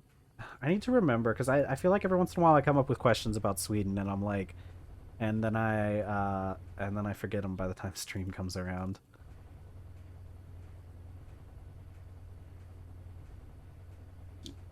Yeah, we were one of the things I had looked at recently. My partner and I were looking at some stuff because we were wondering if you guys still had a monarchy or not. And I mean, it sounds pretty much just like what I expected. It sounds like they don't have any. They don't technically have political power, but because they're like an old rich family, that comes with a degree of political power. Yeah, yeah. I mean, that's the thing, right? Like even if you don't officially have political power, having that degree of like generational wealth will give you as much political power as you want, essentially.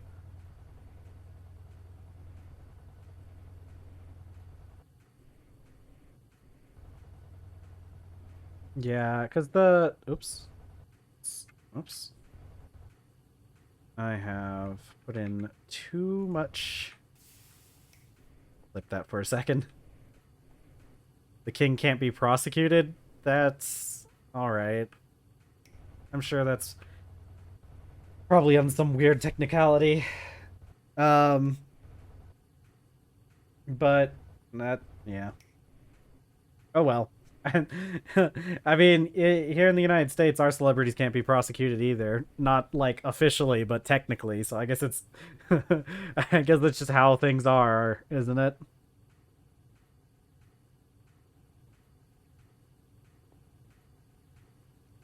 Okay, come on. You. Oh, I bet this isn't pulling enough. Yeah, it's not. It's not able to pull enough power in because it's got that slight amount of loss. But this should be fine. All right, we'll let that rest for a little bit. I don't know. Speaking of celebrities and stuff going on with them, I don't know if you guys and this was like a this was a couple weeks ago. But did you guys see all that stuff about the Super Bowl halftime show with Kendrick Lamar performing "They Not Like Us"? That is, oh, that was an insane. This whole I don't very often keep up with a lot of like rap and hip hop stuff that goes on. I just don't really listen to that kind of music often, so it's not something that tends to catch my attention. But this Kendrick Lamar and Drake beef has been, in all honesty, one of the funniest and probably most deserved beat downs that I've ever seen. It is this is something that should go down in like history books. The amount of the amount of just ah man, it's such a crazy it's such a crazy situation with those two. Imagine, God, imagine writing a diss track so universally loved that it wins like 5 Grammys and you get to perform it at the Super Bowl. And then imagine being on the receiving end of that. Like Drake, as far as I can tell, deserves uh yeah. Yeah, that too. Like Drake, his his response, nobody even liked it. Like it was so bad. Ah, man. Yeah, it really is just absolutely one-sided because like Drake could not put out anything that even sort of touched Lamar. Uh it's crazy. God, that halftime show was good. They had Serena Williams there dancing and a lot of other like it was just a good halftime show in general, I feel. I'm not a huge fan of the football though. Uh I have um I have a few I don't like sports much in general, to be honest. And it has nothing to do with like sports themselves, I feel. I don't like sports in the same way that I don't like League of Legends. Like the type of community that tends to let's see. Yeah, it really is. Um but I don't what was I saying? I don't like sports. Oh, I don't like sports in the same way that I don't even like esports. That's the thing, right? It has nothing to do with like the sports themselves. I've played sports before, obviously. I feel like everybody has at some point in their life. And there's definitely some sports that I enjoyed a lot. My favorite when I was, because in high school they make you play all sorts of different kinds of sports for PE class and everything, which is kind of fun. But I liked volleyball and I liked tennis. Those were some of my favorite sports. Uh, when I had to play them in high school. Um, but ooh, let's get. I'm gonna get this. I'm gonna get this steel. Uh, this pig iron being worked on. Nah, heck, I need even more pig iron though, don't I? Okay, well. Yeah, that's right. I forgot. No, I just need the pig iron ingots though. Oh, you're on the volleyball team? I was never on any sports teams. I just played the I just played the sports when they did it for PE. But yeah, volleyball was really fun. I liked volleyball. I just thought that like the way like playing the game was a lot more fun than a lot of other sports. Um, my friend got really hyped by Haikyuu as the nerdy teens we were. I'm gonna assume that's some kind of volleyball anime. Um, I never really kept up with sports animes. Oh yeah, yeah. No, it's fun. I think it's fun, and it's like you don't.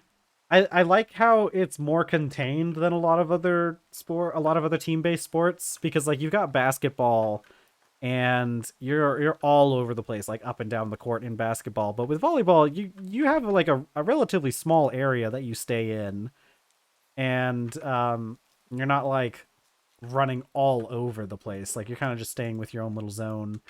And I thought it was pretty fun. I thought like the difference. I thought it was really neat how like the different ways that you hit the ball, like, or like the different techniques you use to hit the ball change like how it like how it gets moved. Like you have the dig and the set and stuff like that. Pretty good at the cobra serve. Haha, that sounds pretty fun. Uh, uh it was just a lot. I found it a lot more fun than some other ones. I liked all the different techniques and everything. It was really cool getting to learn how to do all of that stuff. Okay, we're gonna harvest this, and we're going to change something. I need. Oh wait, no, I have wrought iron. Okay, hold on. Because I need some more greenhouse. I need more greenhouse blocks. I need to add another layer onto this, and this is 6 by 6. It's a 6 by 5 square rectangle. Um, so I need 12, 22. I need 22 pieces of wall in order to raise it by one layer.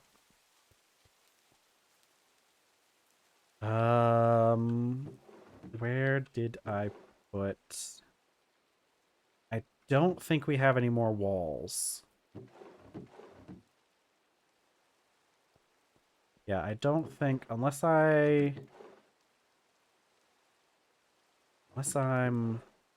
unless I put them somewhere weird. We don't have any more walls. When I'm watching Blue Box, which to be fair is more of a romance versus sports flavor, but the MC in that plays badminton, which I always found pretty fun. Yeah, I never got into badminton. I liked tennis a lot, which is sort of like badminton. I mean, they're related, I think. But yeah, badminton or tennis was really fun. So I'd probably enjoy badminton as well. Badminton's kind of just like a slightly slower paced tennis, isn't it? I need 3 for each one. Okay, we're gonna have to do stuff here. Throw these in. Wait, no, I need wrought iron rods. I do still need the iron rods though, to be fair. So if these had gone through, it wouldn't have been that big of a deal. One of my friends plays tennis, and she says it's fun. I always thought it was really fun. I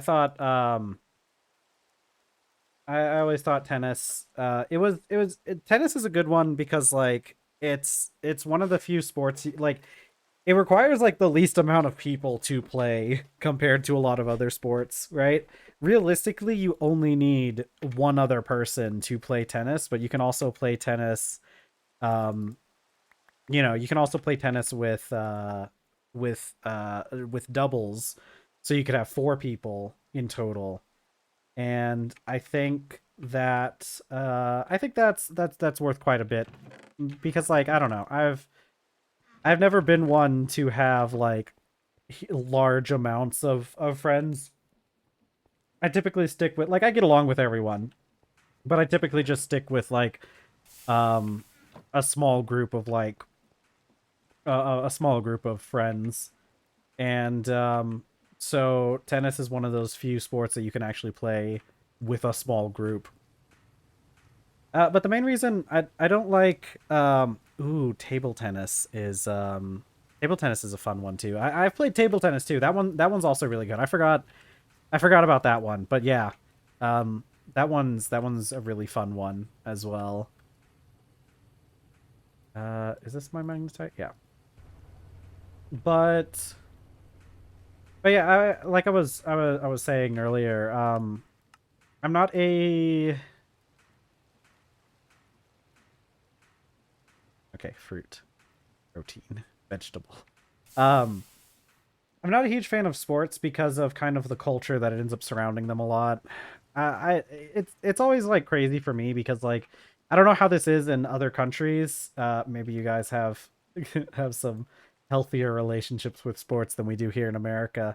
Because like one of the weird things, like people always defend sports in high schools, talking about how like it makes everybody it helps people with like learn teamwork and good sportsmanship. But let me tell you, that is not what happens. That's not how it actually plays out in a high school setting. Uh Sports more often than not like and the smaller sports tend to be fine. Um but like the bigger sports like football and basketball like and baseball, like dude, a lot of times those are some of the worst people in the school are the ones who play those sports. They just a lot of times they just end up being big jerks. And so there's always like some kind of scandal at school involving one of the major sports teams, and it's really I feel like kind of like we were talking about before with I know we talked last week a little bit about like League of Legends and stuff and how like competitive video games just kind of always end up being like really toxic. I think that kind of is just like a feature of like competitive anything, really. Like man, I'm gonna go need to go get more sulfur. Okay, let's go do that while I'm figuring things out. Um I feel like competitive really anything can cause a lot of issues, it seems. People get weird and like tribalistic when it comes to sports and sports teams. And I feel like if you're at the point where you're like super duper into to a sports team, and like there are definitely, I think it's fun to like engage with at like a fun like as long as we all understand this isn't a serious beef that we're having over sports teams, like I think it's fine. But I feel like a lot of people end up just taking it like too seriously. Always gravitated towards self-improvement centered sports. I never really competed much, but uh, track and field the greater part of childhood. Yeah, those are always really fun. Um, yeah, and yeah, I think the issue with like a lot of sports is it stops being a good thing when you stop having fun, when you stop focusing on fun and start focusing on winning. Because I think at the end of the day, like, and here's the thing, and I have the same opinion with like competitive video games as well. There are so many variables and stuff that goes into any kind of team-based gameplay. So whenever I play any sort of competitive game, like when I used to play League of Legends, I always focused much more on like how I myself can improve as a player, as opposed to like worrying much about like my teammates or what the other team did and stuff like that. Um, and I think once you get to the point where you're not having fun like playing, or you're not like having fun pushing yourself to improve, you've started to like lose out on the benefits of playing sports or the benefits of competitive play. Because like I think competitive play is really really good because it pushes us to improve ourselves. Like I can push myself to get better at this particular part of a game, or get a little bit faster or a little bit stronger. But when people lose sight of that part of it, it starts to cause a lot of damage from what I've seen. Always lost whenever I did compete, but I always still had fun since I went with friends. Yeah, see, that's the best way to look at it. Like, um, it's the love of the game itself is what you should be going for, not necessarily like winning's fun, but like I don't think it's good to like, get upset when you lose, right? You can't let it you can't let it affect you too much. If you get really upset about losing, then like at that point the game is the one playing you. So like maybe take a step back and slow down for a bit. It's always a good thing to do. I actually had, oh man. I feel like I engage with competitive stuff in a relatively healthy way. By which I mean I mostly don't actually engage with competitive stuff. I know that I get like upset if I compete and if I'm not able to like um ooh, hammer throw. That one's congratulations on being good on that. That one's a fun one.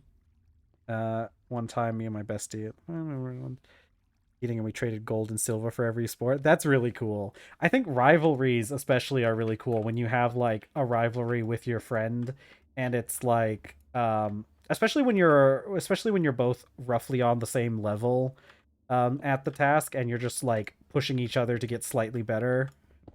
Because that's always the best thing. Like when I was playing competitive games, it really sucks if a game is like feels like predetermined in either direction. Like I don't like it when I get like, completely stomped in a game because like the enemy team was just clearly at a higher skill level than my team. But I also don't like it when my team just stomps the enemy team because then it's like, well, this wasn't really the the rivals, the lovers. I feel like a lot of cartoons conditioned us to like that dynamic. Um, but you have to have like people who are close to your skill level in order for a game to be fun. Because either way, if it's a blowout in either direction, it's not nearly as much fun. True. Um but I feel like I tend to have a pretty healthy relationship with like competitive stuff. In the fact that like I try my best to not get super competitive. Sometimes I do get a little bit competitive and it's not very healthy for me. It never ends up being like a super fun time until I just stop being competitive about something that I'm not. Because like the thing is, like I feel like I get competitive about things, but I'm really not willing to put in the effort that it takes to like actually improve myself a lot of times. Just because like I don't know, a lot of times it just ends up not being that big of a deal. Like I'd like to get better at this particular game, but not enough to sit here and grind out attempts. Um, but like when I was playing, when I used to play League of Legends, for a little bit of time I was pretty competitive, and I only got up to like high silver. I could have gotten gold if I had put more time and effort into playing the game, but the game can be like draining to play for long periods of time. But I had a strategy and it worked out really well for me. And it worked out so well for me that I highly recommend this strategy to any person who wants to play literally any kind of competitive game. Um, I would always take breaks in between matches. And it didn't matter if I won or if I lost. I took a break. And a lot of this comes down to like psychological stuff and like I mean part of it I I read like part of the art of war and came up with this system, but uh it's just it's hard to perform at your best level if you have like some sort of adverse emotional state. You want to always enter into a situation with the same emotional state, because like emotional state plays a big part in everything that you do. Yeah. your emotional state plays a really important part in all the stuff that you do, but especially when you're doing competitively. Because the thing for me is that, like, how can I really improve if some games I lose because I was not in the right headspace for that game. Like, either like you go on a losing streak and um you get all upset, and then like you can't perform at the same level. You just got to take a break to you got to take a break in order to like reset and get back to like your normal, your neutral level. But even when you like win, because I found like one of the things that would happen is if like I got into like a winning streak, then I would start getting sloppy, you know? Like, I'd get too complacent. I'd make plays that um I should have known weren't going to like work out and everything, or that were just too risky for the amount of potential reward. So like, I would always take a break in between every single match. I would take about 15-minute break and just spend some time doing something else so that I could like reset my emotional state. And it worked out really well for me. I like I said, if I had actually like bothered putting in the time to play League of Legends, I probably would have gotten gold easily. I probably could have played up to like platinum uh pretty easy. What is it? Autumn? Okay. Um but that's my big recommendation to anybody who wants to play anything sort of. Um well, everybody starts somewhere. um I'm not too sure what Valo. Oh, is that Valorant? That's what it is. Okay, yeah, yeah. I'm assuming that's Valorant, right? Um I never played that game.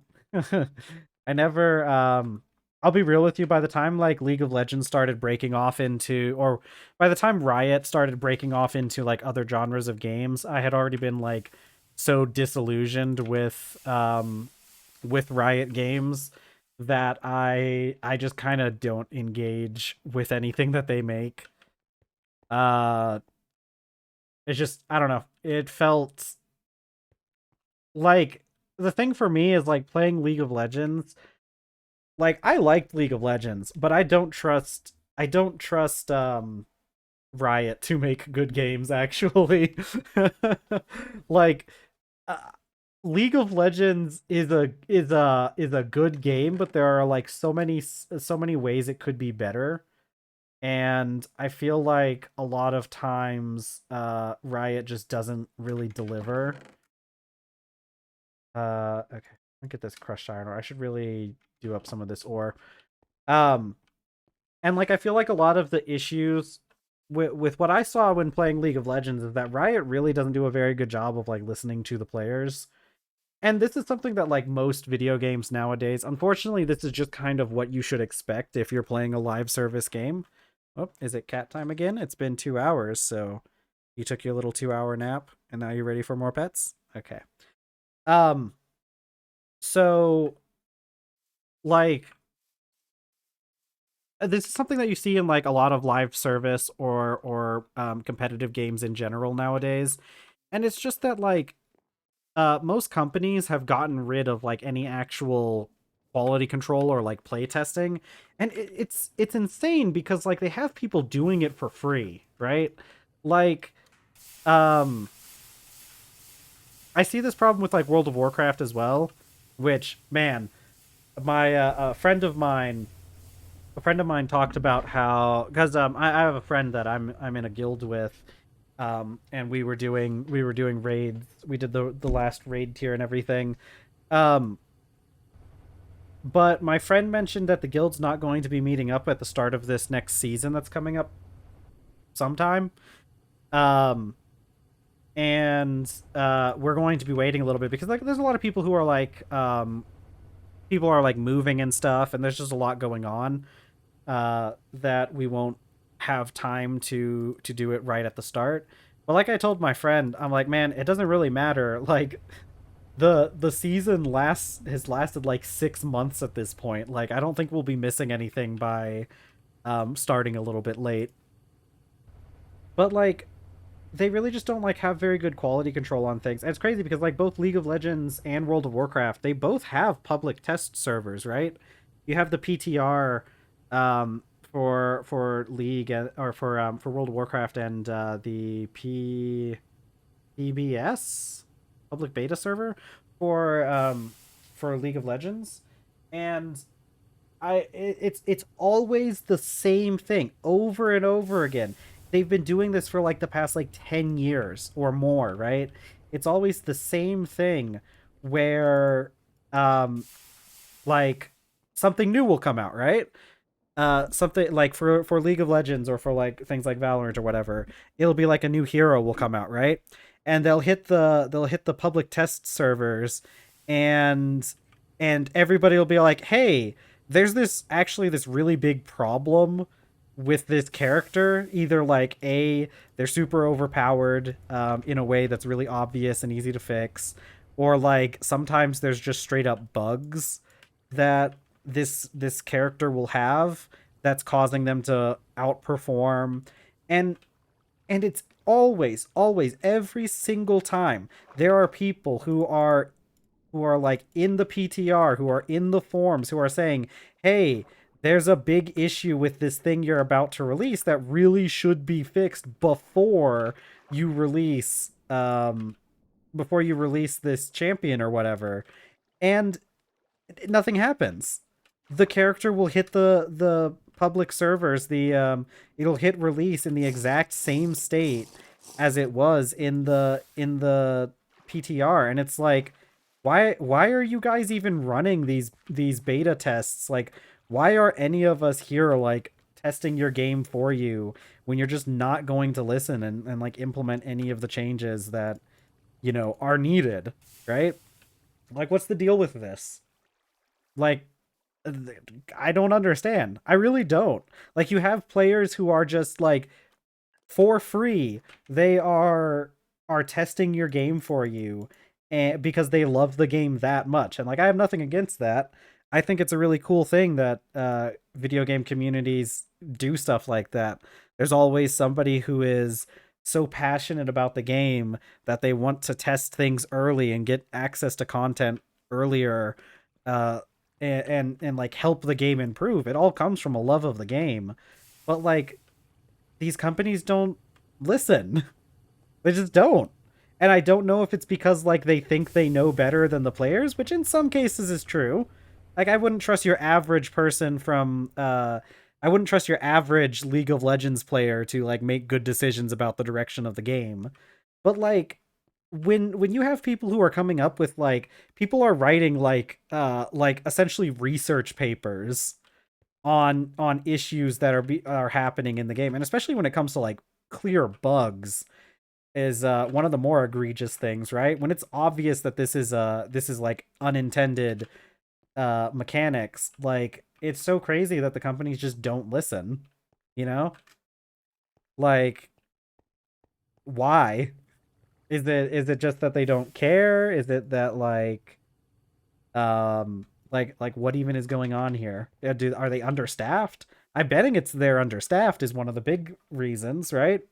We know these video game companies keep doing all these layoffs, and it's like, man, you mean you guys pumped out another generic uh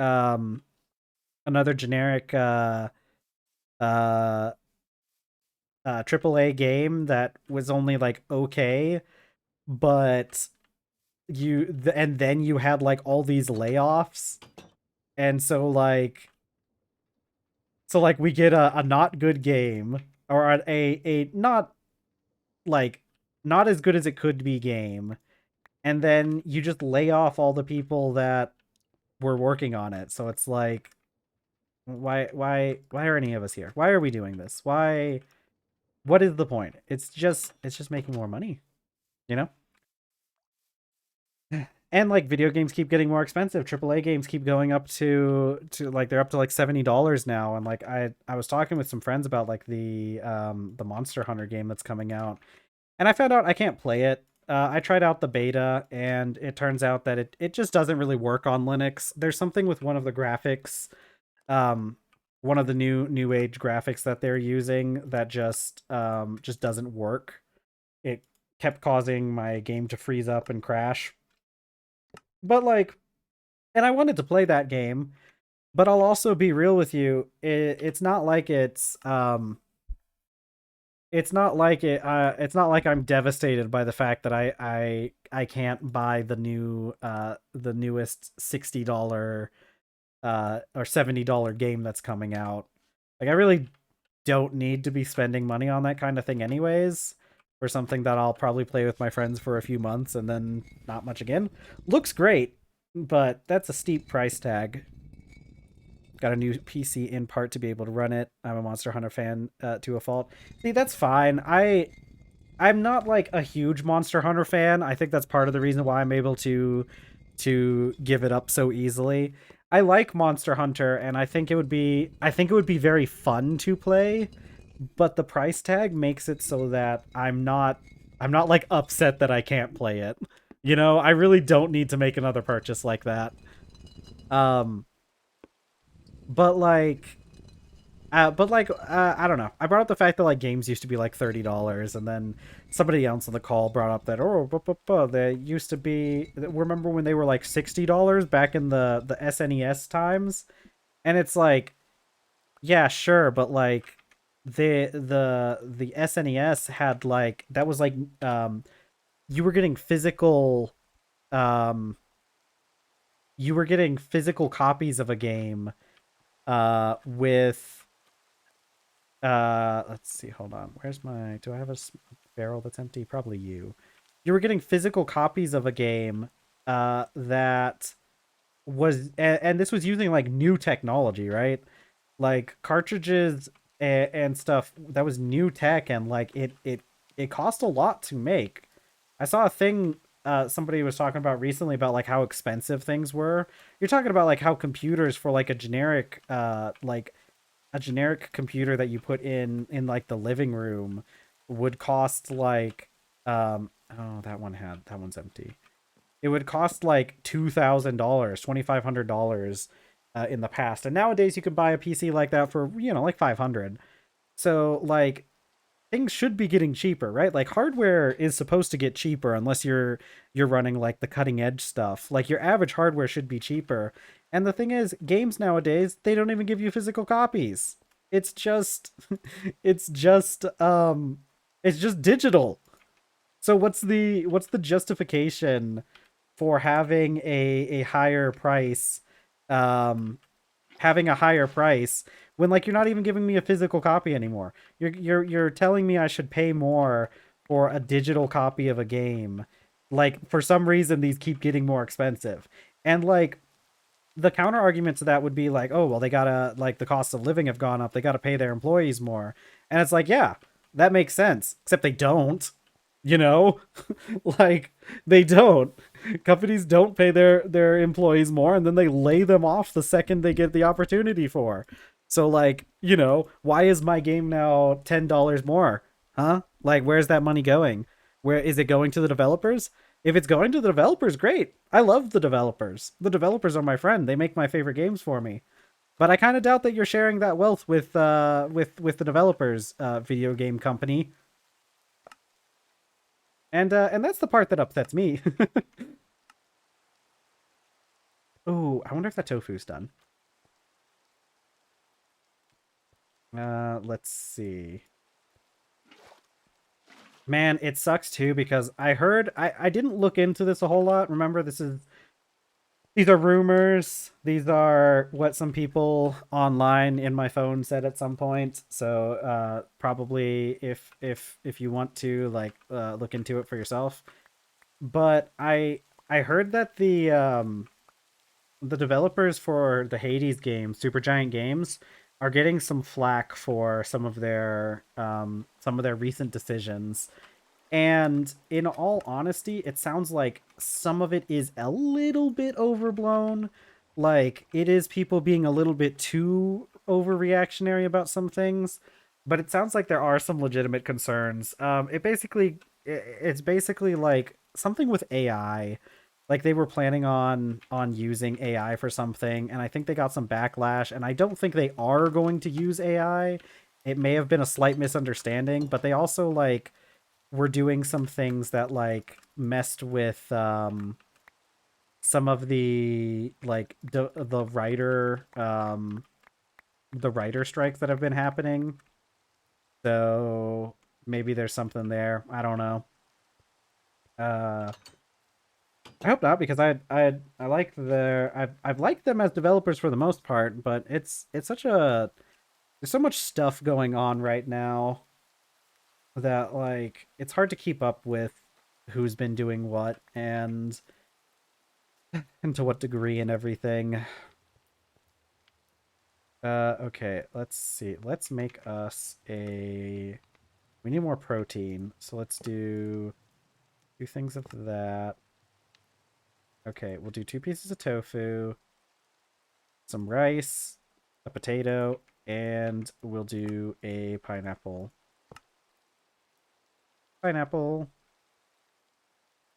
And then get all my food put up properly. I need to do this during the night while the bees are asleep, but I have to add that extra layer on top.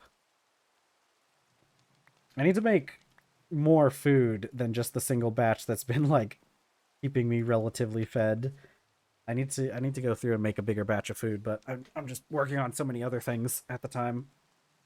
Um but I don't know. It's a shame that it's a shame that these companies don't want to give money to the people that we actually care about.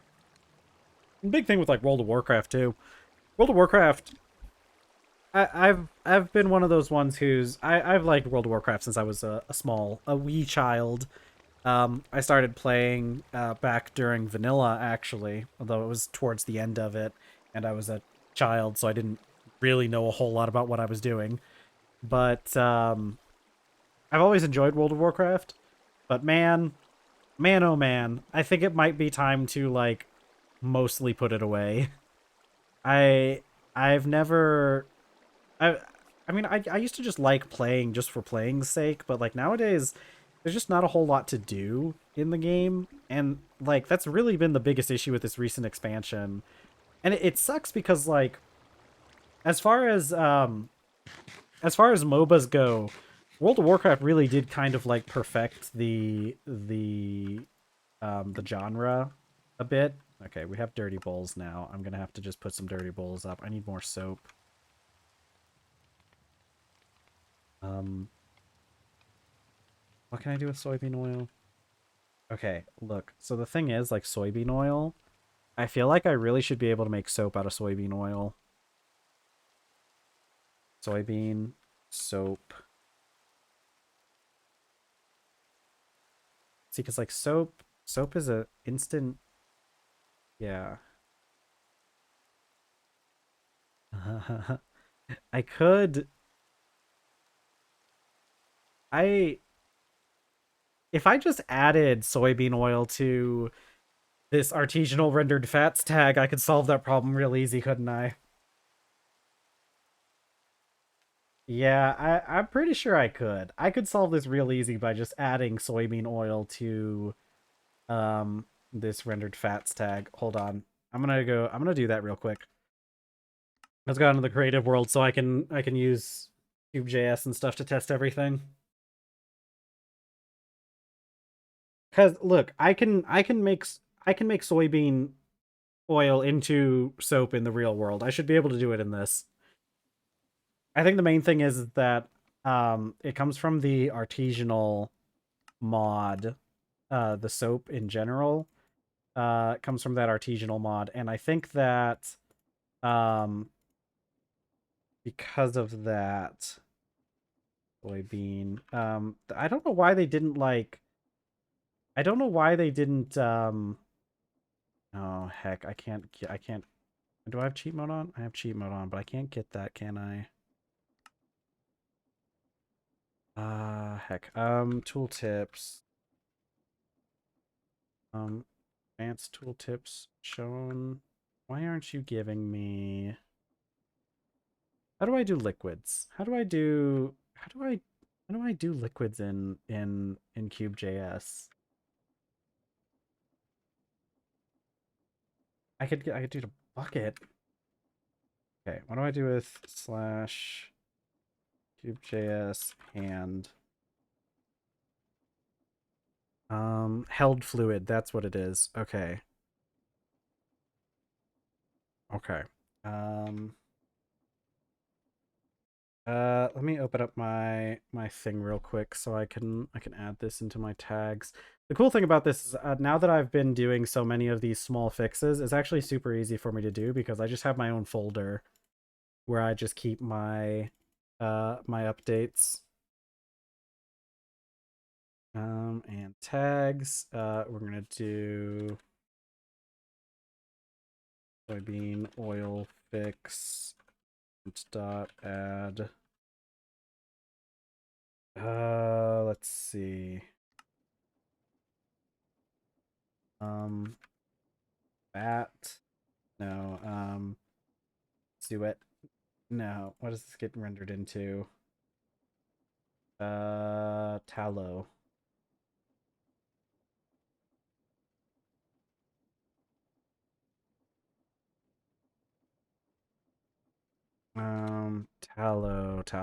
Tallow. Artisanal rendered fats. And then I just gotta add that in. And then add Herbalife soybean oil. Okay. I don't get why it added the quotes in the first one, but didn't for this one. Okay, so now that that's saved, I should be able to reload.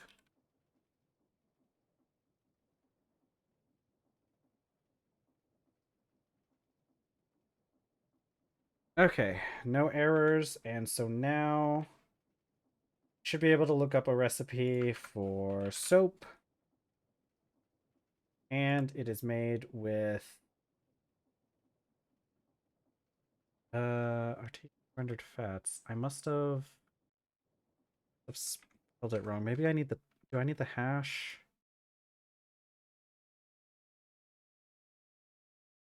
Shouldn't need the hash. What is it? What did I do wrong? Herbalife soybean oil, artisanal rendered fats. Let's see. Artisanal rendered fats. Life soybean oil. Why aren't you? Why aren't you working? Maybe if I do add the hash, because it looks like it has its own tag as well.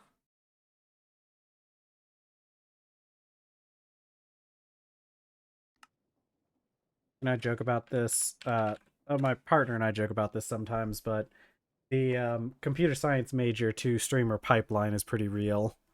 I feel like a lot of big name streamers have, and like a lot of big name content creators in general have backgrounds in computer science. Why aren't you? Why? What do you mean? Okay. Oh, sure. What if? What if I put a hash in front of this? Shouldn't work. I'm pretty sure it doesn't work this way because it hasn't worked this way before.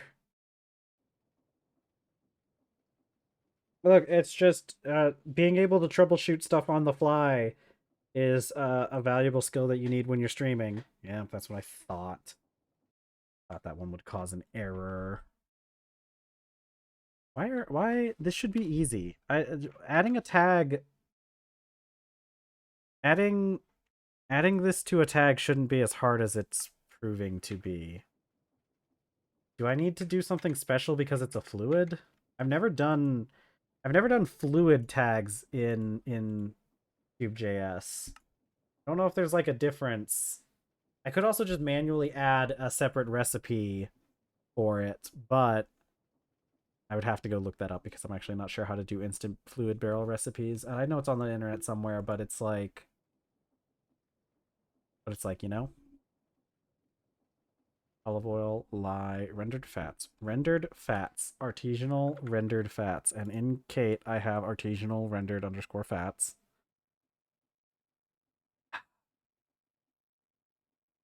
This should work. Why do I didn't put a comment here. I should make an atlas. I never did make an atlas. I never did make that atlas. After I fixed the glue to use it, I never I've never even bothered. Um oh god, I got to clean up my file at some point too because I have old stuff in there that I'm not using anymore and I just have it commented out for like just in case I needed it, but I need to go through and like clean up some stuff later.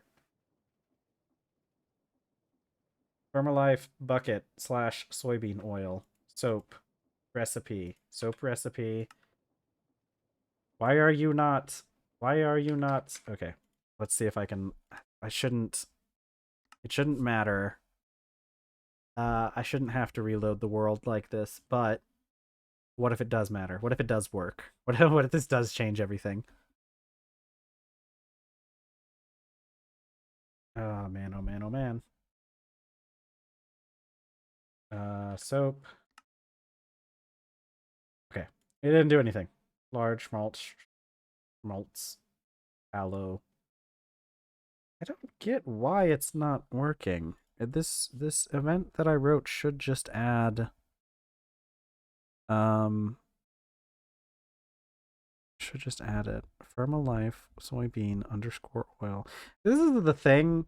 This is the issue. Maybe I'll we're doing this enough. Maybe I should just add the Kate window on here. I need to stop like removing it, but then I don't but then like I just don't want to leave it in case like something happens. Down. Look, see? Look, I've got this line here is what I've got. Artisanal rendered fats, Permalife soybean oil. Events dot add. Why is this not? This should just work. Unless like it has to be a separate tag for unless it's something with the tags, right? Like it would have to be, let's see. JS hand. I've never done it with liquids though. So I'm wondering if that has something to do with it. Let me look it up online. Cube.js add liquid to tag. You see, we're going on, you know, one of the quick 5-minute coding adventures. You know, this is famous. Anybody watch Doug? He hasn't been putting out really any content that I've been interested in recently, but I do like watching the occasional Doug video. Um it's just a lot of the recent things haven't been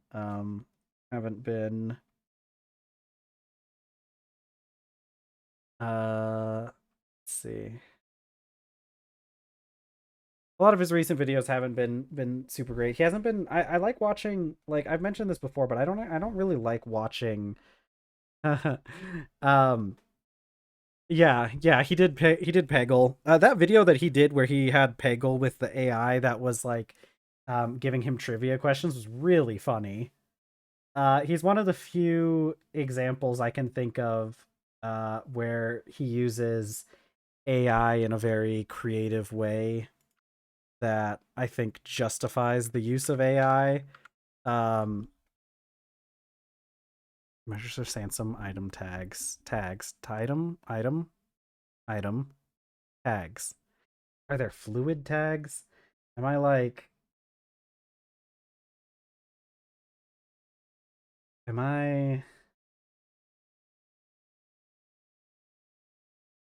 Add tolerance. Oh, this does make add climbable block. I think it's because it's not an item, is it? Oh heck. Oh god. That's got to be what it is. Because it's not an item, it's a block, right? If I'm doing a fluid, it's treating, oh my god. It's treating it like a it's treating it like a yeah, block tags. Block tags. Okay, wait, I have block tags down here though. I have it I have it in the aforementioned deprecated section. Hold on. You can't see it because it's at the bottom and my avatar is covering it up. Hold on. Turn off my avatar for a second. Um okay. This was supposed to be a treated planks fix. But what if I cut this out? Because we don't need the treated planks fix anymore because I fixed it in some other way that I don't remember. Or did it get fixed? I think it may have gotten fixed. I think. Okay. All right. Now let's see if I dash cube.js reload. No, wait, no, it's just slash reload. But yeah, Doug, he's one of the few people who I think uses AI in a way that like justifies its use. And I mean, he mostly uses ChatGPT, which is like one of the more ethical AIs that you can use. Definitely not uh without its issues. What did I do this time? What have I messed up this time? What have I Okay. All right. Hold on. I'm pulling Kate back up. Look, we're just gonna have to figure out how to do this manually. Um, we're just gonna have to figure out how to do this manually. I'm putting it all back the way it was. Um, and I'm going to, I'm gonna comment this out for a second until we can figure out how to fix it. Cause I've got more. I've got um, I've got my recipes one. Oh hey Pero. Oh, we're doing a quick coding adventure. I'm trying to fix let me show you. Uh I'm trying to fix oh heck, let me pull the where's the window? There's the window. Um I have soybean oil, and right now this soybean oil doesn't get used for much. It really only gets used to make pizza dough. Ooh. Wait, hold on. Oh man, but I need to. Why does okay? It really only gets used for pizza dough. And I want to make it so that this soybean oil, um, uh, I want it so that I can make soap out of the soybean oil. Because right now I can make soap out of olive oil, and I can make it out of these rendered fats. And I'm trying to figure out how to make it so that I can use I can use soybean oil for it. I'm trying to write a cube.js recipe for it. Oh, okay. Just ignore half of the deprecated stuff that I have going on here. Um let's see. Soybean oil soap. This is shaped recipes. Yeah, cuz I actually have this like kind of pretty well organized. You can see I have like what type of recipe. Oops, that should be a P in there. Shapeless. Okay, I should be able to TerrafirmaCraft cube.js instant barrel recipe. Let's see. Hey Robo, welcome back to welcome to the stream again. Okay. I need. I'm not. I know you guys can't see my web browser, but I'm not probably not going to ever have that Let's see. I need barrel instant fluid. Okay. So the way that this yeah, I am fighting with JavaScript yet again.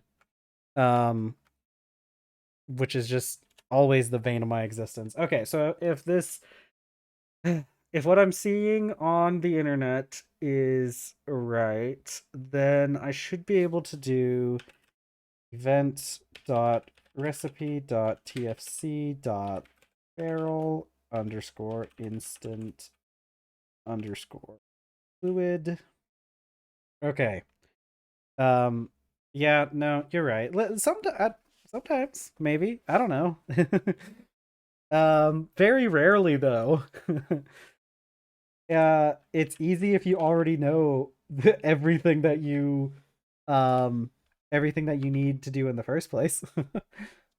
I feel like a lot of the no, not that. A lot of the coding journey is just um figuring out how to do it. Um well, we only have ourselves to blame. Code only does what we tell it to. True. So true. The computer only does what I tell it to, and it's a shame that I don't know what I'm doing. I mean, the main thing is just having to parse through like Cube.js and figuring out exactly what what kind of uh methods you need to use. Get a bucket of lye. You can't see, but I also have you can kind of see it, but I have Minecraft in the background as well, where I'm getting my Cube.js stuff from. Okay, so this is just TFC lye.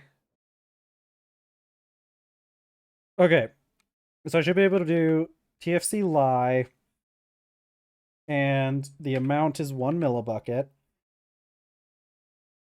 And then,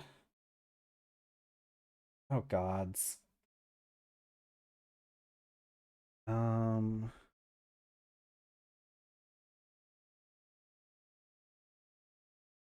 I think this is trying to do.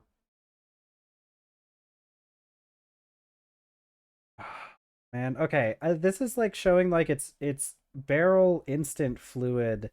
This method seems like it works for if you're putting in like putting items in a bit more than a month, my coding skills will be put to the test in the course of data structures and algorithms. That one is a fun one. ADS, I'll be real with you, or yeah, because in my university it was called algorithms and data structures. ADS I thought was a really fun. It was a really fun class. It's kind of where it starts to like separate out the people who are um really into computer science from the people who are just casual um hobbyists. Fluid of let me get my artisanal my tag for that. Um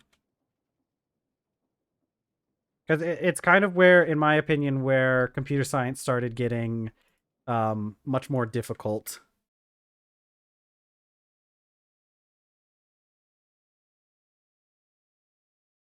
Let's see. Fluid of Firmalife soybean oil. We got to make sure we put our quotation marks around it.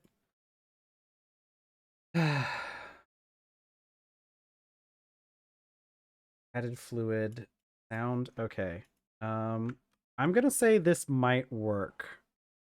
I'm gonna say this might work. Let's go back out into our thing here and do a reload. Okay, we give it a little bit of time.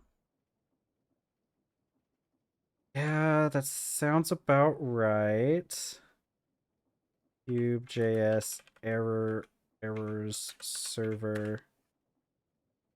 Cannot read property TFC from undefined. Why?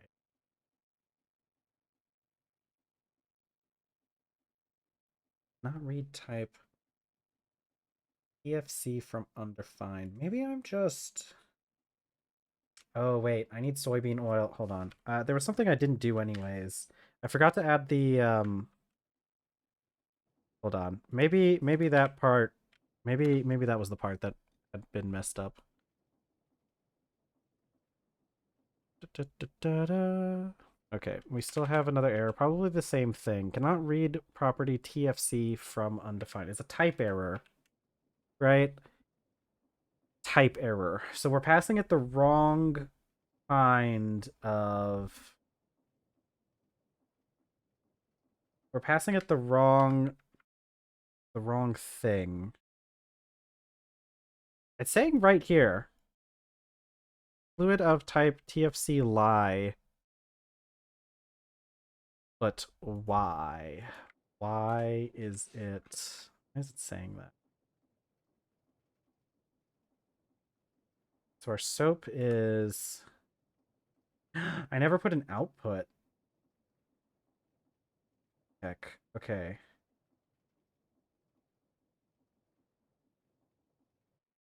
Forge milk.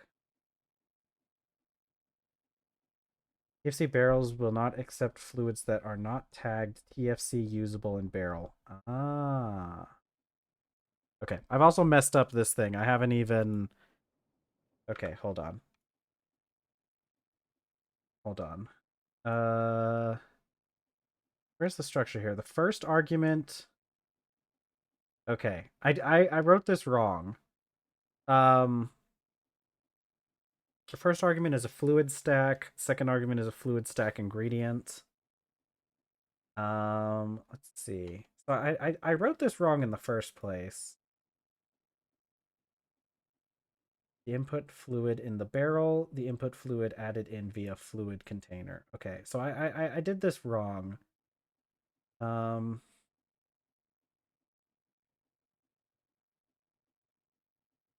okay, so it should actually be I need to get the soap. I need the soap. I need the ID for soap.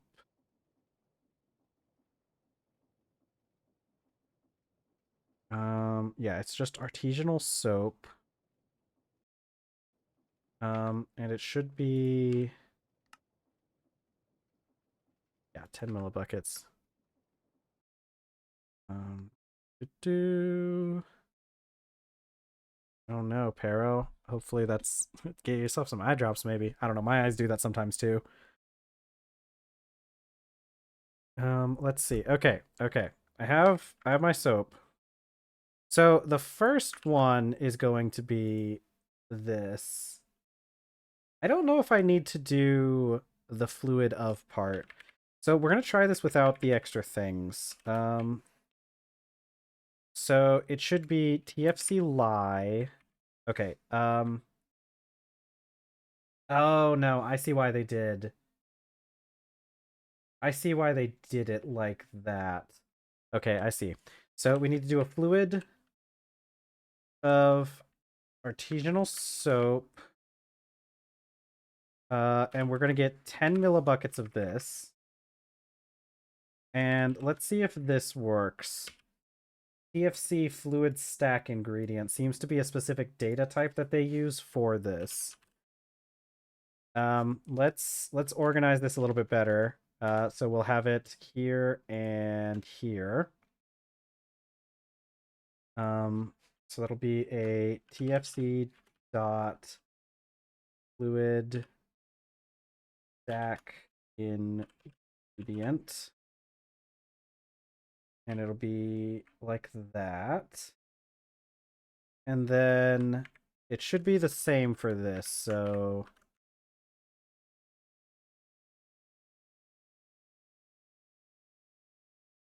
okay. Let's where did my okay. There we go. Let's hold on. I'm organizing my stuff a bit more. Let's do that. And actually, well, Yeah, that's good enough. Hey, listen. Well-written code will help you. Well-written code it's in your best interest to organize your code properly, so that when I come back to this inevitably in like a month's time, I understand what what was going on. Okay. No, I no, I get it. Okay, what happened this time? Cannot read property TFC from undefined. What do you mean? What do you mean? Okay. That's on 213, so it probably is. Oh, wait. Okay. This was an entirely different error, it looks like. Because when it's referencing that, it's referencing line 213, which is right here. So, I've messed up something here. Um that's what it is. It's event.recipes, not event.recipe. Okay. I mean, I had the whole thing written wrong in the first place, so it's a good thing that we had to go through this.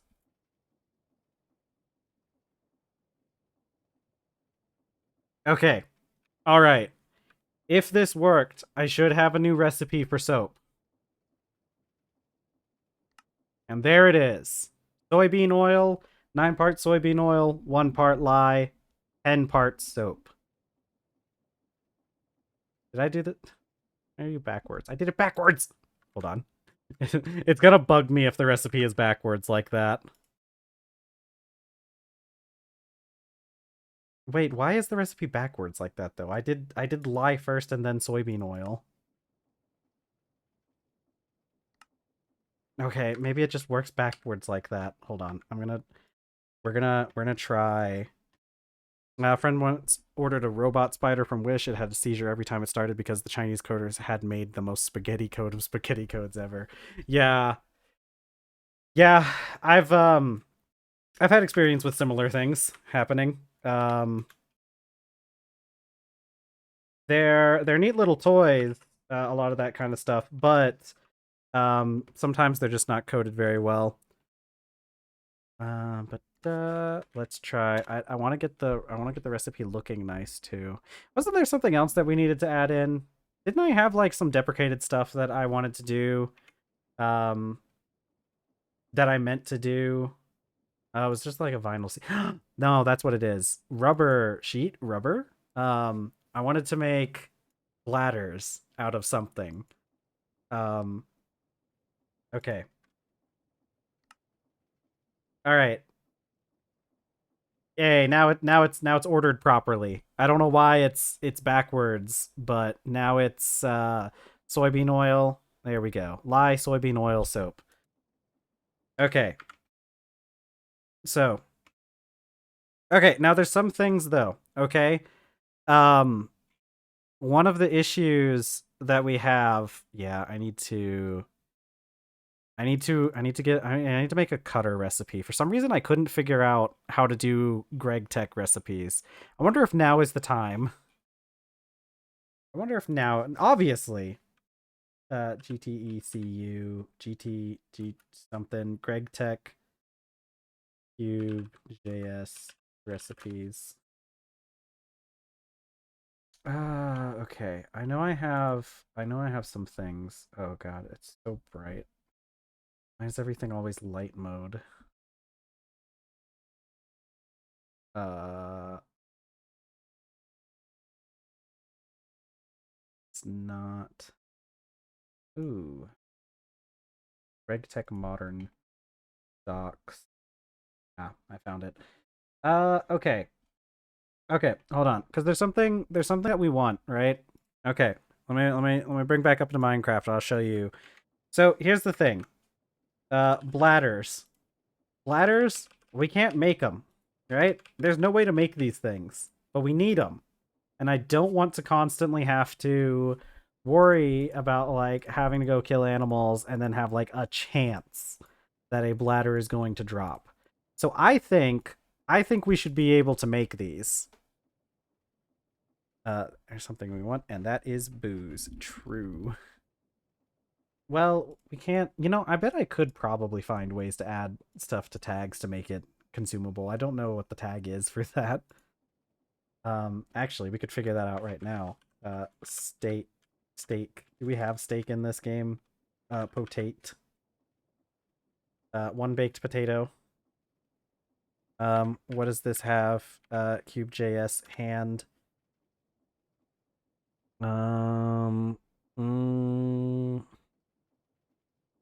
Usable in salad, goat food. Can be potted, vegetables. We could add it. I know. I'm sure there's probably ways we could figure out how to feed TFC foods. Hold on. We can try learning stuff. Asbestos. Because we all like eating asbestos, right? Ignore the poison. TFC foods. See, watch. I could probably do this. I could probably. I have my tags. Let's see if we can do this. Let's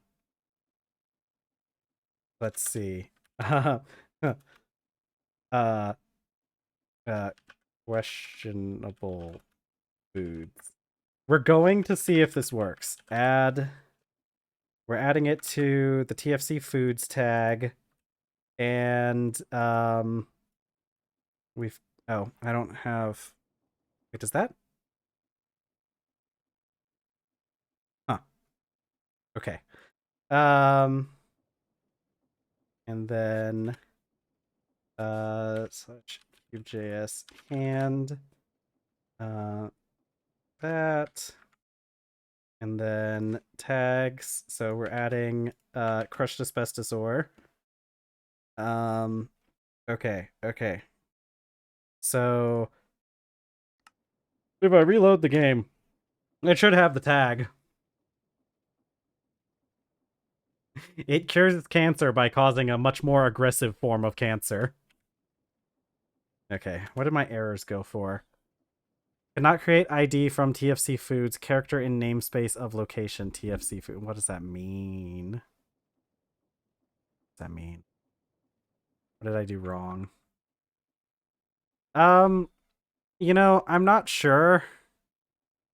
I don't have enough experience with this. It looks like I might not be able to do it at all. I'm not sure. Oh wait, it's because I put a hash symbol there. That's probably what caused that error. I don't know if I would be able to give it properties like hurting you when you eat it. I don't know how to add that. All I'm doing is adding this to a tag that theoretically should make it consumable. Cube.js hand. Okay, so you can see now it's in the foods. It's also in pig foods. So okay. I'm gonna have to go into creative mode or out of creative mode. Okay, I can't eat it. Okay. I almost died. Well, actually, I don't think you can die from poison. But I do think so. I wasn't able to poisonous when inhaled. Also, well, I guess that's fair. But hold on, I can summon a pig. You're not a real pig, are you? You're not like a. I think this is a fake pig. I don't think it counts as a. I don't think it counts as a TerrafirmaGreg pig. Oh, okay. Okay. I'll probably have to use this one. Alright, spawn TerrafirmaCraft pig. Okay, this one's a real pig. Can you eat the asbestos? Okay. I have made it so that pigs can eat asbestos, though. So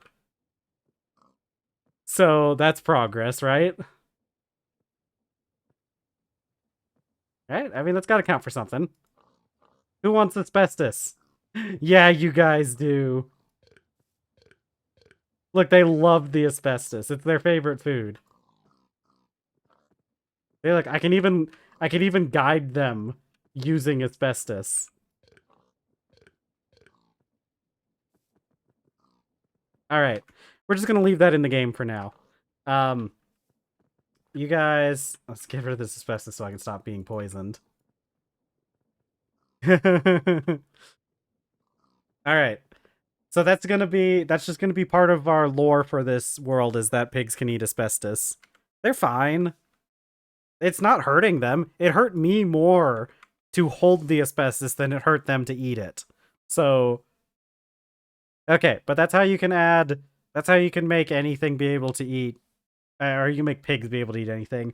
I think the TFC foods, I think I think because we have TerrafirmaCraft, in order to make things so that we would be able to eat it, we might have to add like more stuff to it.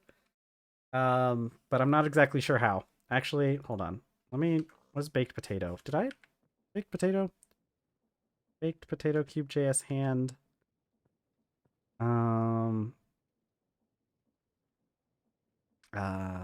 Yeah, I don't know.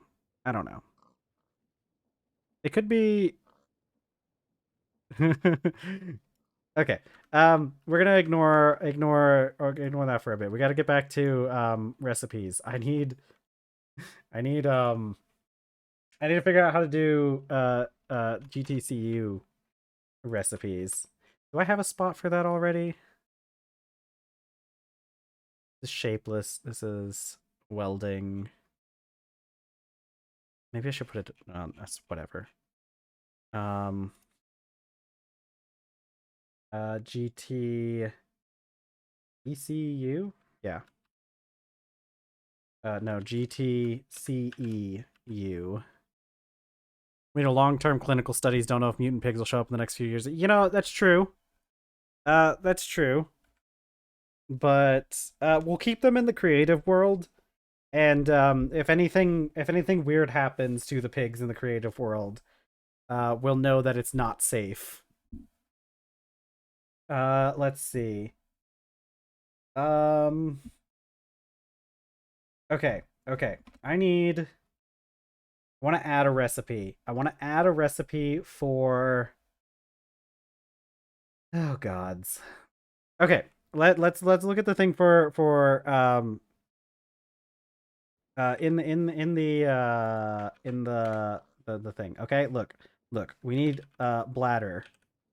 We need to make these. Okay, we need a bladder, and I'm thinking thin rubber sheet. Right.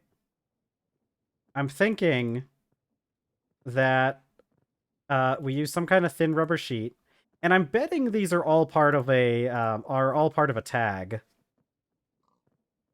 Is this okay? That's silicon. Yeah, forge foils rubber is what we'll use. Or forge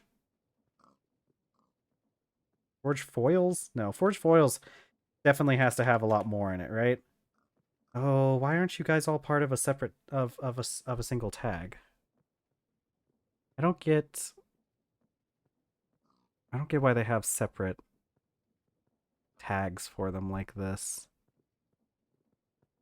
Oh man.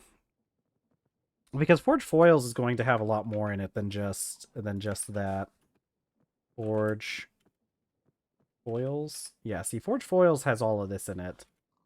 But rubber, yeah, see, they have separate tags for everything. I thought these would end up being part of a larger tag, but they're just not. Okay. Okay, well, whatever. I think later, actually I can add I can add things, right? I can do things my own way. Let's just get the first thing working with the thin rubber sheet, and then I will decide from there. Okay. Well, what machine are we going to use? I'm thinking right, a cutter, maybe? Right? I've never even used a cutter. See, like I'm thinking a cutter. I don't know how this works, but I'm thinking some sort of cutter, right? And we don't really need a fluid. Do we have to have a fluid in this? Is that why my first things didn't work out? Is because we need a fluid? Okay. What would be a better machine? What would be the best machine to do this on? Because we're wanting to make a bladder out of rubber. What would be the best Greg Tech machine um that we could use? I have access to my quest book. Assembler? Yeah. I mean, assembler's just kind of like the default one, right? Chemical bath. Yeah, because unless we use like a, I think the cutter has an option, but I think assembler probably is like the default. Okay. Um. Okay. Assembler. Get rid of that. Okay. So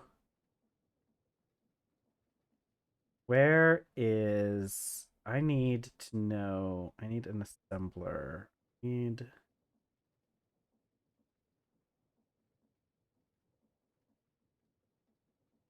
Yeah, Bender is also a bit of an option. I do think that Bender's a decent one. Uh, but I'm not sure. Assembler might be easier. I'm just trying to figure out. Okay. Okay, because I found it. I have an example. I found an example online of how to add a a recipe using the assembler. Maybe at a future date we can add a recipe for the bender. But let's blender. Have I been saying blender the whole time? um okay, hold on. I have an example of what we can of what we can use, okay? So it's event dot recipes dot gtceu dot assembler. Okay. And then I'm pretty sure the first part is only other one that I could see logical is Bender, yeah, but that doesn't have the precedent in the other recipes. Yeah, I think assembler is the one that makes the most sense. Okay. So it needs a string for a recipe ID. Um I guess I could just make the recipe ID bladder because I don't think we'll be doing anything else. Okay, and then it looks like we need okay, dot item input gods. Okay, dot input let's see. I should be able to just do dot let's see. Dot input is the most basic definition input definition available. Takes two recipes, one or takes two parameters, one recipe capability that defines what input type this call is supposed to be, usually an item of fluid or energy, and the object that defines it itself. As above, but defines an output. Okay, I think we'll do item. I think it's item input, and then okay, okay, item input, and we're going to do our rubber sheet, which is like that.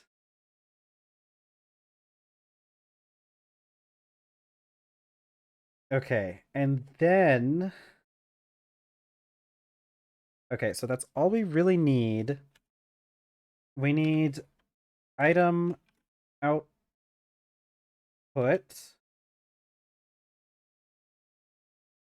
I think. Item output. And we are going to do our TFC bladder, or the water flasks bladder.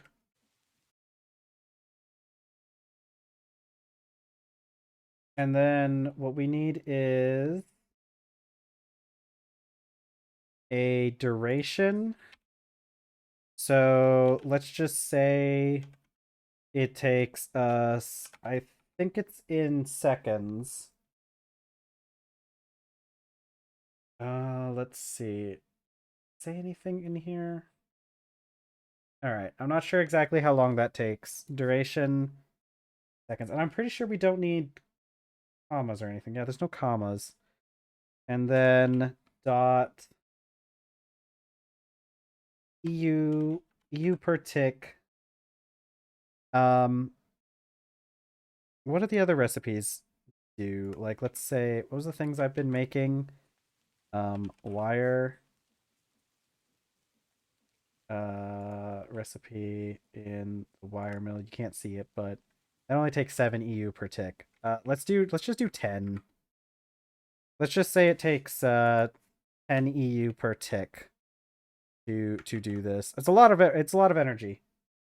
But okay. So that's all done. Oops. I don't know what I hit there, but let's just ignore that. I reloaded my shaders as well. I must have hit that button that that does all that. Okay. Uh, is it okay? We have an error. QJS errors server. Jeez. Cannot invoke to prefix get item tags or prefix is null. What? Okay, hold on. What was that? What line was that on? Oh, it's not giving me a line. Hello? I don't think this has anything to do with me. I don't think I have anything to do with the scribing. Oh, wait. Failed to parse recipe artisanal crowd. Item stack result can't be empty. Oh, wait. That's a different thing. Has that been an issue this whole time? I don't think it has been. I think the issue is like I changed out the quill. Okay. What is going on here? Event recipes assemble okay, event recipes gtceu dot assembler. This string here shouldn't matter. Item input. Let's see. Item output, duration, and here. Do I need to encapsulate this in? No, this should be fine. This should be fine. What is my error telling me?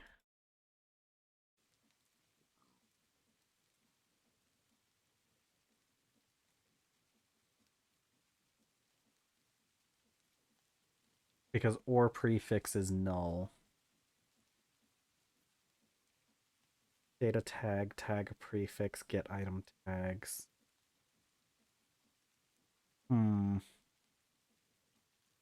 Is it? Surely it's not with one of the. It can't be. Because this should just be a normal item. What if I just turn it? Because the thing I'm following on has like test as a string for the recipe ID. That's a long pause. I'm reloading in the yeah. Okay, we're still having the same issues. We're going in class. All right. Well, have a good evening, good night, whatever it is you're doing. Good luck with your class in the morning. Thanks for stopping by, Robo. Let's see. Where am I? I need to get like things because these are material items. Okay.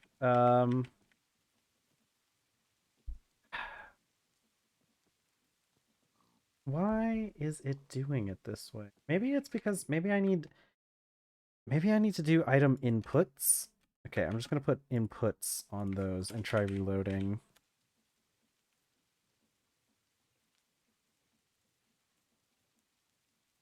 Oh no. Oh wait. Wait, that loaded with no errors. Oh my god! We did it!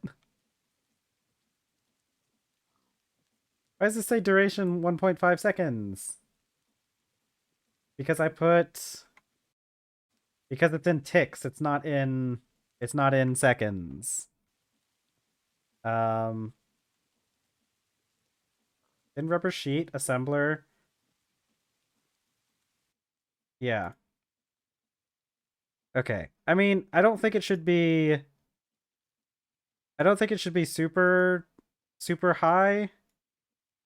Let's do 300 because I should do what, 15 seconds?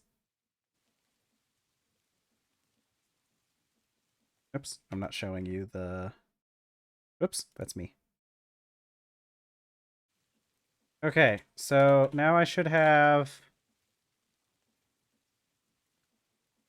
hey, there we go. Ooh, that's a lot of that's a lot of EU. Um, is that really how much it takes? Oh, actually, I guess it's not really all that much EU. Okay. All right. So I get a text message. A friend of mine forwarded me, but look at that later. Okay. So now we have a recipe for bladder. Okay. Assembler. I hardly know her. This will make it out of a thin rubber sheet. Okay, now here's the thing. I want. Can I use? I think I have an idea. I have an idea because these are all kinds of rubber, right? Yeah, these are all rubber sheets. These are the three kinds of rubber you can make. Why isn't this already? Why isn't this already added in?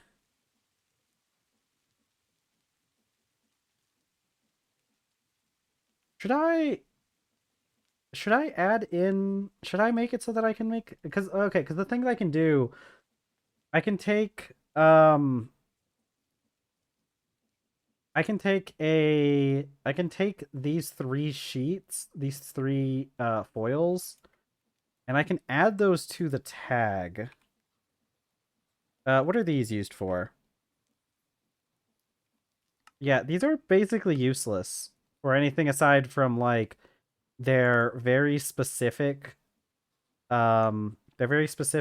uses. This one's completely useless. But how about what if I added these all to the tag? So I could add these other two to the rubber tag, the foils rubber tag. Okay. So what I can do is I can go to my tag section. I don't need this anymore. Let's add um rubber sheets. So, okay. I don't like it when it does that. Cheat. We're going to event.add.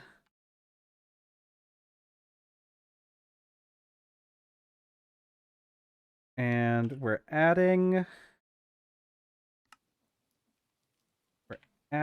to this forge foils / rubber. Oops. Sometimes it brings quotation marks with it, sometimes it doesn't. And we're going to add these two different kinds of rubber that we have.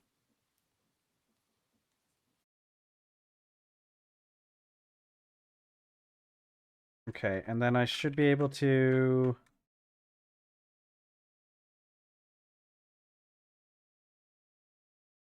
And then we just need to change this part here.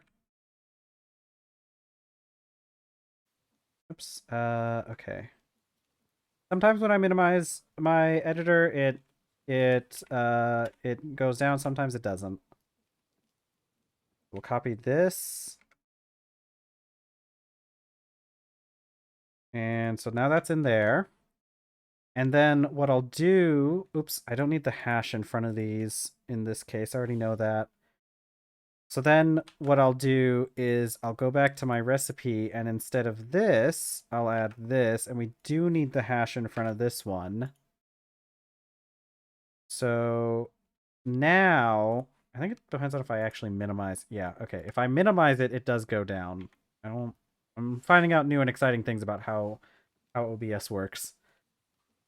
Okay, so now if I reload...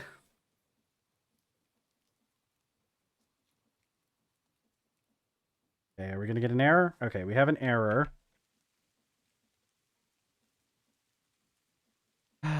Character in namespace of location for bars. Okay, so that's in my tags one. And internal error server events.tag null. So tags. Oh, I never saved this. Okay, that would explain. That would explain why that happened. Oh, hold on. I gotta actually click the minimize button in order to get this to work.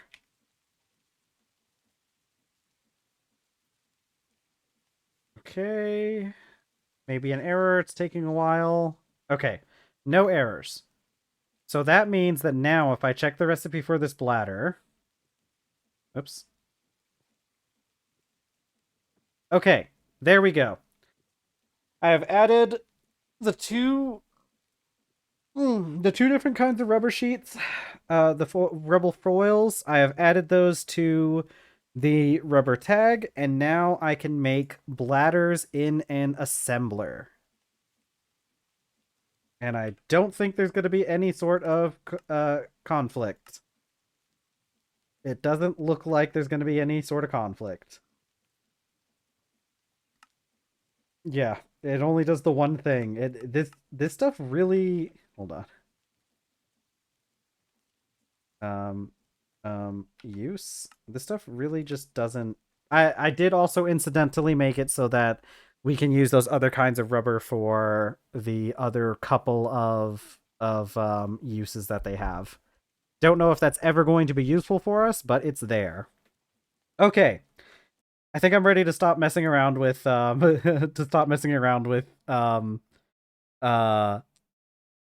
with coding. Yeah, it sounds like a good thing. I don't know anything about the materials themselves, so I don't know. I don't think it's going to be cause us any problems because like they kind of just seem to not be super useful. Like they don't seem to do anything. And I don't... Okay, yeah, we're still on. Okay. All right. Ooh. Okay, so that was fun. We have our Cube.js stuff. So yay. Cool. Yeah, I got all that information from the Greg Tech CEU GitHub. There's a section about the recipes. Okay. I gotta go. I gotta go change the greenhouse before the bees get out.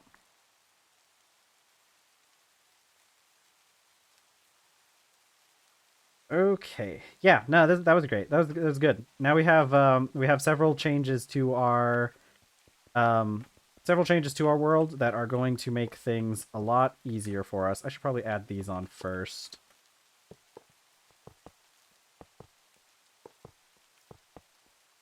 Oh, that's right.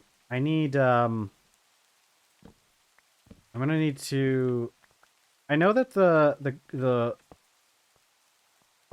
they're not going to matter much, but I know that I need to change the windmill a little bit. 4 of those distillation towers. Ooh. Well, the factory must grow.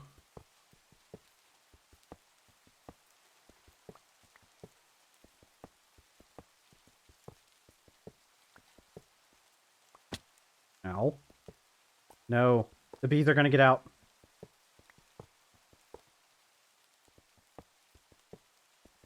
It's raining though. The bees won't come out while it's raining.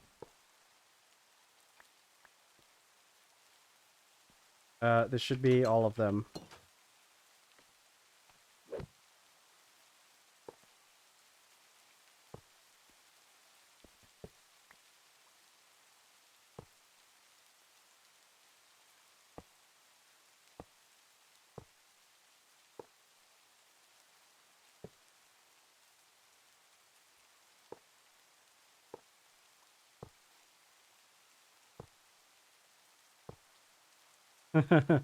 It might be. You might have to calculate how much you're going to need before deciding on the scale. All right, this windmill's gonna have to be moved up as well.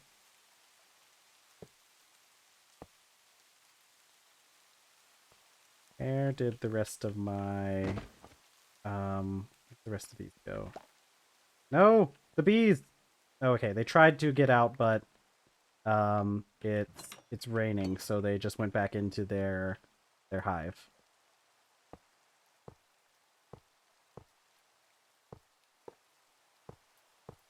Okay. Now that this is back, now that this is all fixed. Where's my there you go. Okay. We're gonna have to do a couple things. I will have to raise the windmill a bit. You know what? There really should be scaffolding that goes up there, shouldn't there?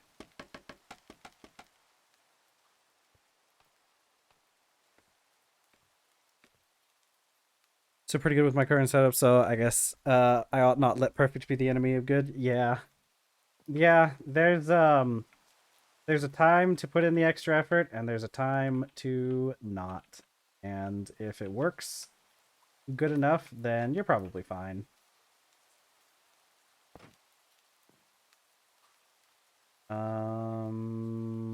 Let's I guess let's go ahead and work on this part now. Yeah, because that killed the greenhouse, the rooftop. No, not like that. Not like that.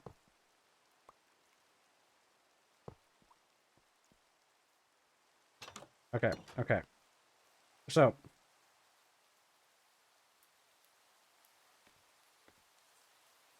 okay, let's get this down.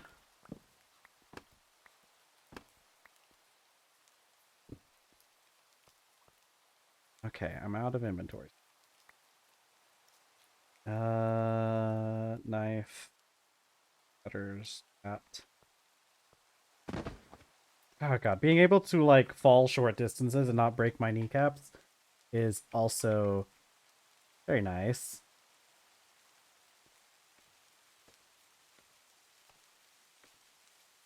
Oh god. Speaking of breaking my kneecaps. Ow. Speaking of breaking my kneecaps. Stop doing that. Okay. So you should go here.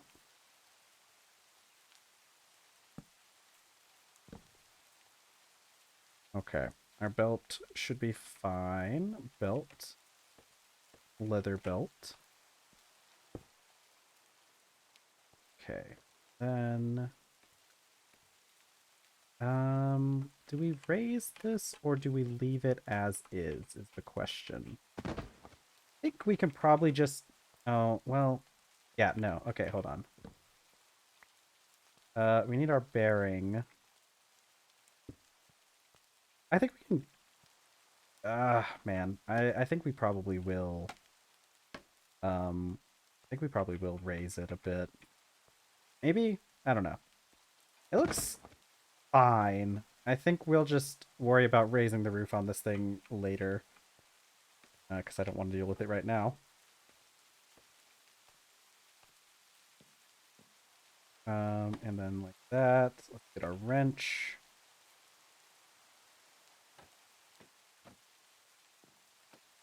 Okay.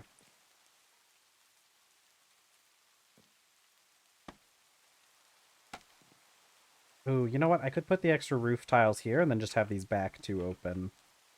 Because I only left the 4 open so that it looks even, but if we have this side being blocked up by scaffolding, I think it's fine.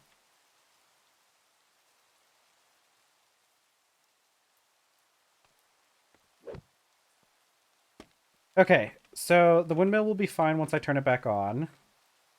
But we need to work on a couple other things. So I need this sprinkler. I need this drum. And we're going to rework the way that our fluid pipes work.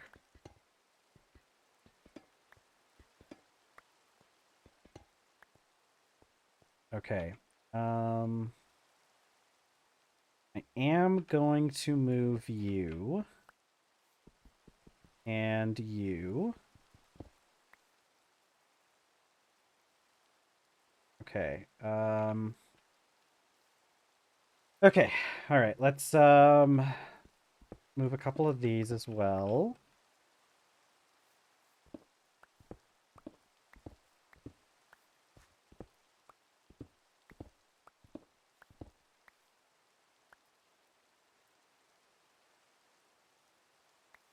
And we got our pineapple bushes. Okay.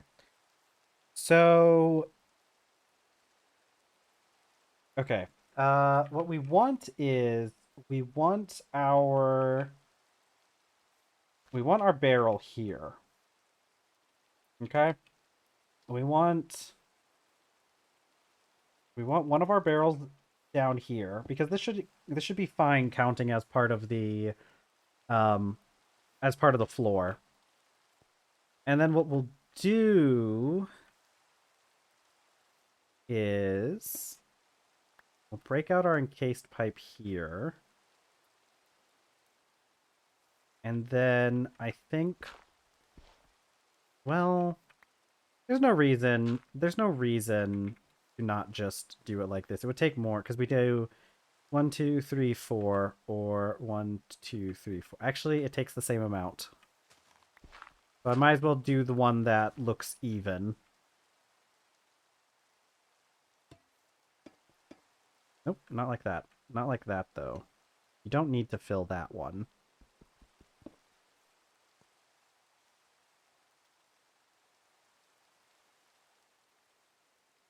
Give me. Gimme. Why won't you gimme? Gimme, gimme.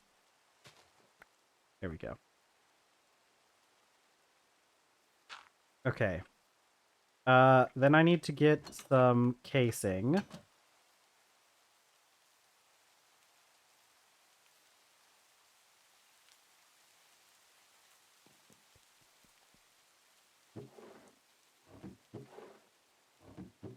Pull up on dirt.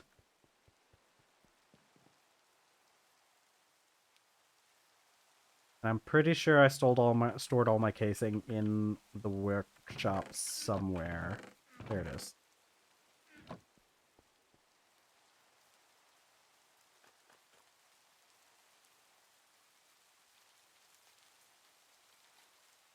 Okay. Oh, I should probably switch back to my stream view. Okay. Casing, casing, casing, casing. Now I should be able to place barrel, barrel. And hydroponics planter.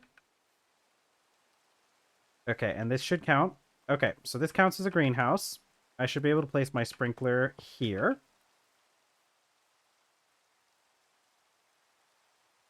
And now it's gone to sprinkling. Okay. Hydroponic planters are fine. So then I can... Okay, we're going to need something to elevate it a little bit. And you know what? We have some wax-treated lumber, which I think... Can I make this into slabs?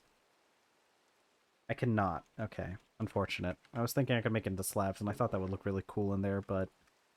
womp womp. Let's do maple.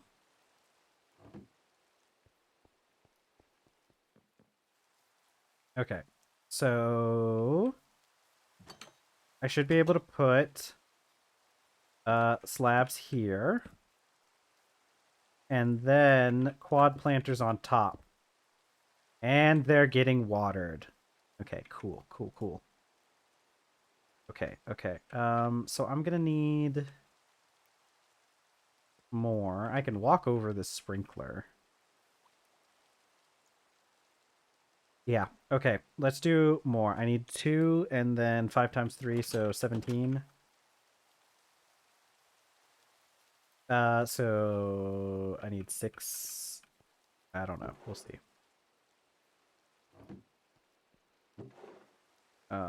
Stick.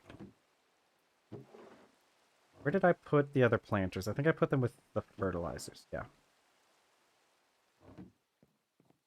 Okay, so that's gonna make 6, so I need more. Okay, let's go make a couple more planks.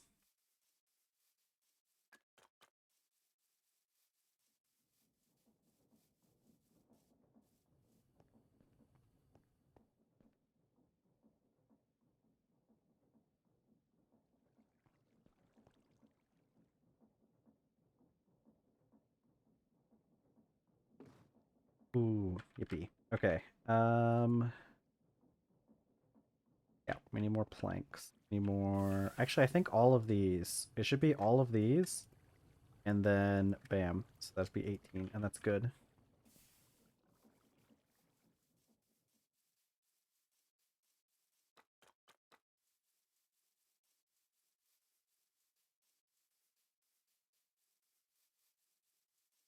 Okay. So I should be able to add in these like here as like tables.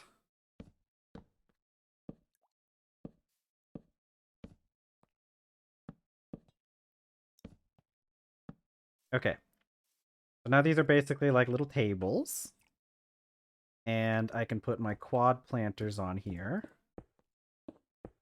There we go. And we could put some trellis planters back here if we need them. I'll just put my little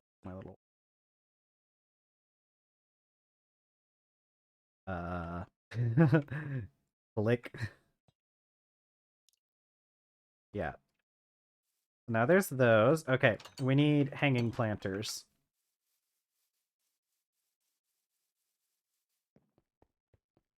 Which I can make hanging planter.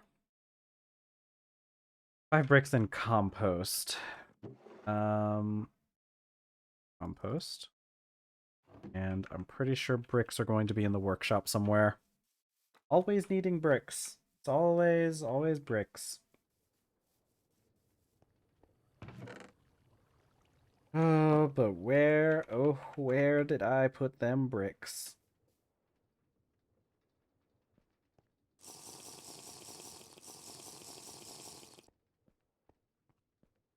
I bet we have some. I bet they're probably actually in the warehouse. I bet, because I bet they're with the... If we have any, they might be with the stone. No. Okay, we're gonna need more bricks. We need 5. Oh, God. So we need if we want to make a full 5 hanging planters, we need 25 bricks.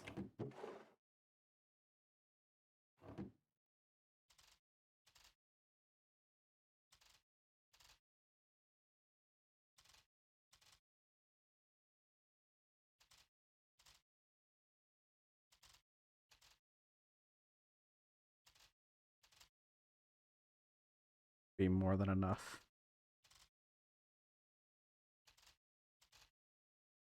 Yeah, well, it's actually just enough. Yippee. Okay. Alloy smelter can do it 1-to-1. I want to see this. Brick. I'm pretty sure I can disassemble this back into... Okay, actually I can't. It doesn't matter. Clay's plentiful. Alloy smelter? Ooh, you're right, it can. You don't lose too much. Okay, I'll have to keep that in mind for future. Because it just uses the alloy, uses the... I need to start checking recipes more often. Because I was wondering about that too. If we had a machine that could do it cheaper. But that's okay. Clay's super plentiful. Luckily. It's one of the few things we have in abundance here. Let's get some more rubber going though.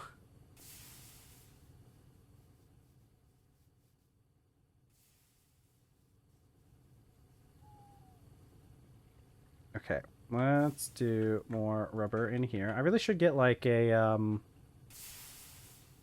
I could make a chute really easy for that, couldn't I?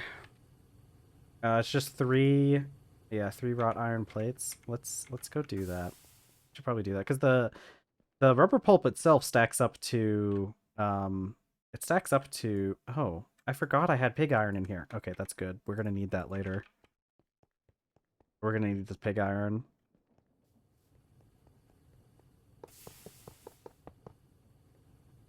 What was I... Shoot.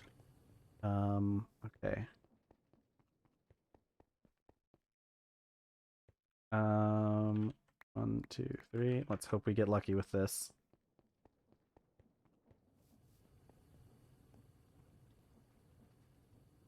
Yeah.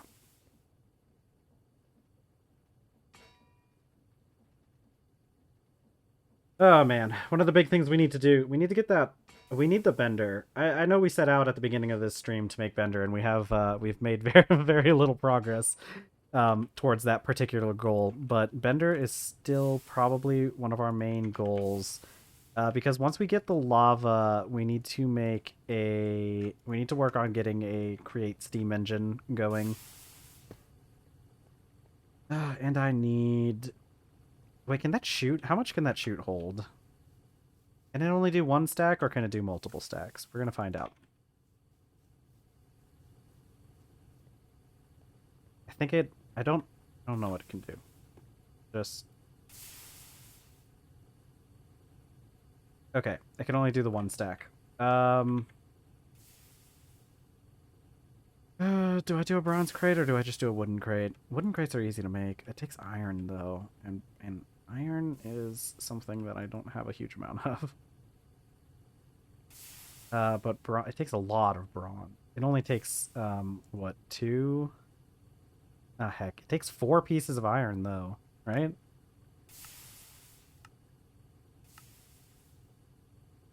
Yeah. It takes 4 pieces of iron. Okay. Well, oops.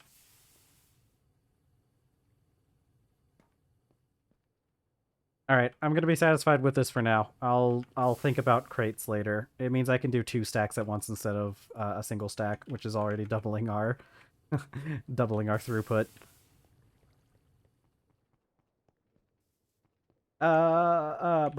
Brick. That's right, brick.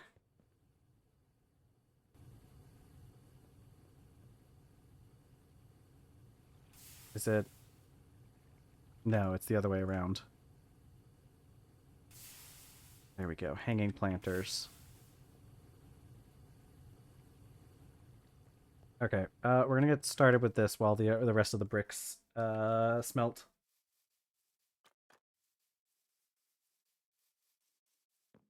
Brick.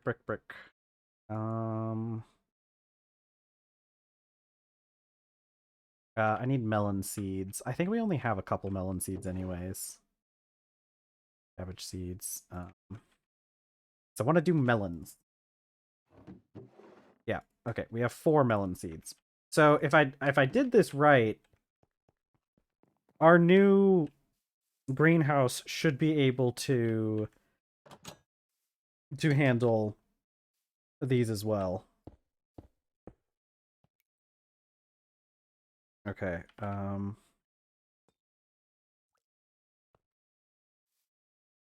Okay. Bop, bop, bop. Look at that. Okay, so this looks good. Now we have melons, pineapples. We have a row where we could add some more food, but I'm gonna do soybeans and potatoes in here.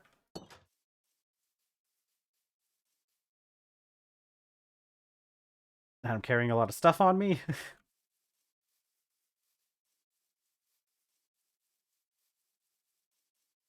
Okay, but that's this is good. This is gonna be really great because now we can have everything being grown. I even have the extra leather. What grows in a quad planter? Uh, Vanilla, pimentos, oregano, cumin. Okay, so we can grow herbs in quad planters. Yeah, it looks like the only thing we might want is like herbs. But we could also grow like beets to make sugar, but we kind of have all the sweeteners we could ever possibly want at this point.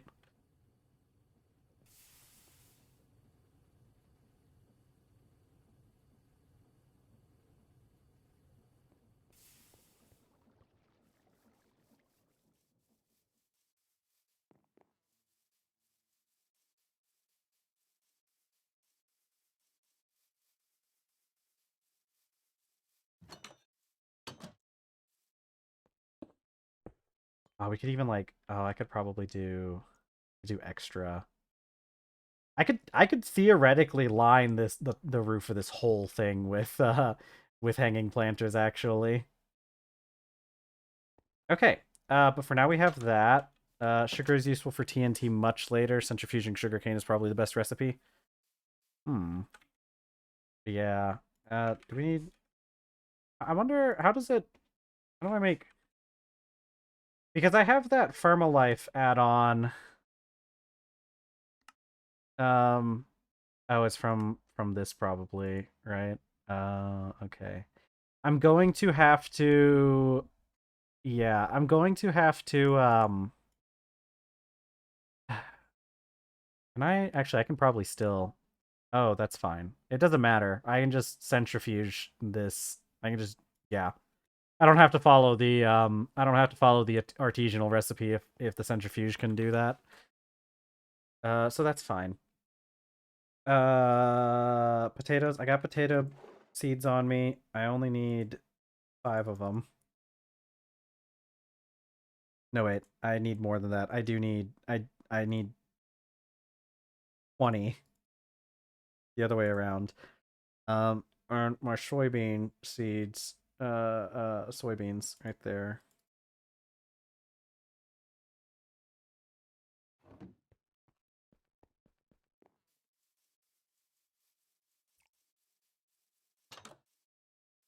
Okay. So let's do actually let's do I'm pretty sure I'm going to have to how do I get you out of there without breaking it? Can I not do that? Okay. Okay. Um I'm gonna do potatoes in the back because soybeans I feel like we're going to be I feel like we're going to be harvesting soybeans more often. Oh, I didn't realize I hadn't done all of the rice. Let's okay. Yeah, I need to go grab my rice seeds then. I didn't realize.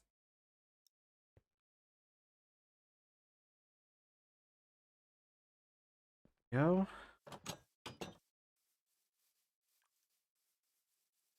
And I need 16 rice seeds, which luckily is exactly half a stack. And I can turn off the advanced tooltips now.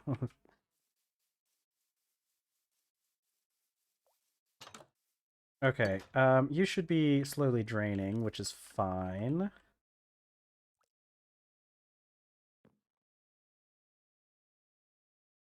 Ooh, actually, you know what? I have an idea. Is this thing... What happens if I block this with a trapdoor? No, I don't think I could do that the way I... Well... Okay, hold on. No, I can't, because this takes up a space. I was thinking I could put stuff... What if I block this? What happens?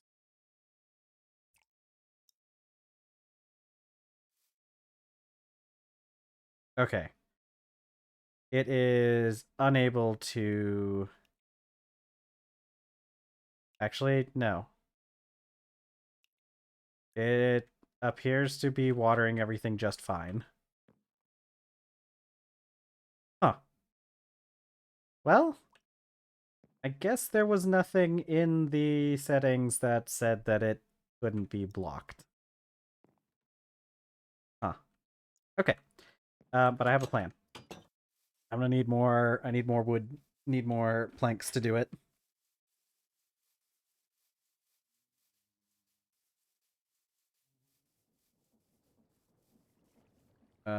Let's see. One more round of planks should do it. I'm almost out. I've been running around so much. I'm gonna run out of food again. We're probably doing potato soup. Potato and tofu soup, it looks like, is probably what's going to be on the menu.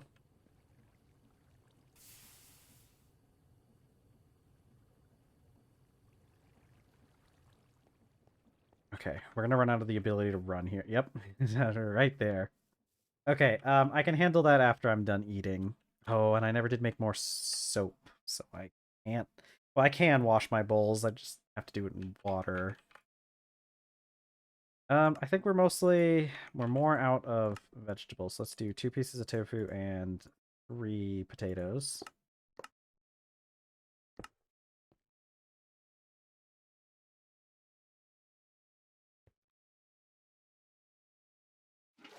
Up.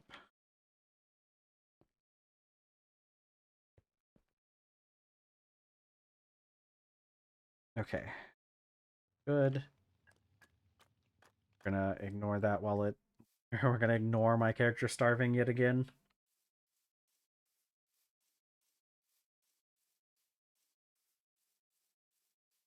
Okay, because see, watch. I can do something like this. The thing apparently doesn't really care at all if it... Okay, maybe we'll need a staircase. Yeah, I'm gonna get a staircase. Can I... Yeah, no, because I can't walk up that spot, so we'll need a staircase instead. Um... Okay. Actually, how do I make stairs? It's been so long since I've made stairs that I've completely forgotten how. Okay, so it is just like that. I didn't know if it had like a different recipe. It was so hard to keep up with. All right, give me my soup. I need my soup. I need to make. I got soybean oil now. I need to make more soap.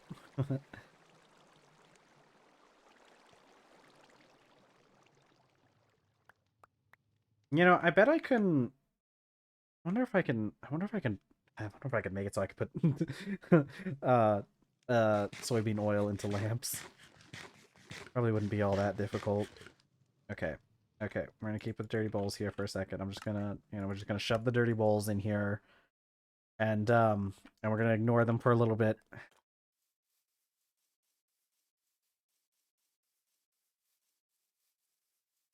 Okay,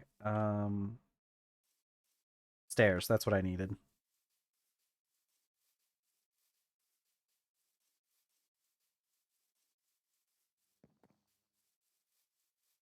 Man, I kind of just like took a break to work on to work on the greenhouse, didn't I? Uh, yeah. Listen, it was I mean the thing with the greenhouse is we were waiting on it to reach that point where it how many do I need? 6. Um we were waiting for it to get to the point where we could yeah. I mean the thing is like the greenhouse had a specific time that it needed to have this stuff done to it, right? Because we needed to wait until the crops that we had in it currently were growing. It's the only reason we haven't done this earlier. And now that those crops are done, yeah, I probably had some maple stairs in storage now that I think about it. I could have just checked. But it was kind of a time sensitive thing.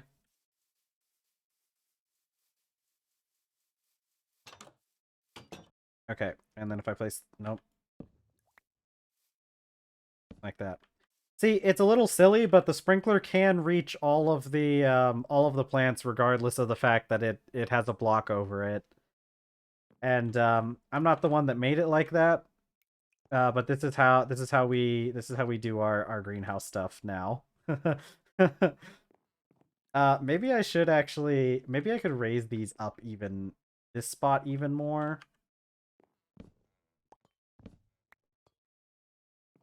Because we really could just be like this. That way we have like this little raised pathway, and then we can access all of the greenhouse stuff. Yeah. And we got bees. Nice. Okay. We've got melons growing, we've got pineapples, we've got rice, we've got potatoes, and we've got soybeans. I think this is going to be good for a while. I think that solves our food needs for this foreseeable future.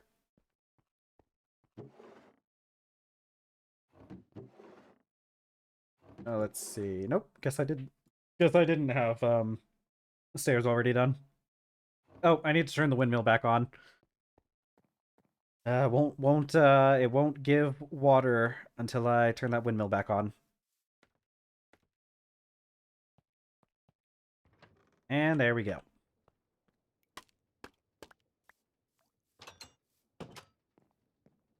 Let me double check our... Can I crawl under here? I can't.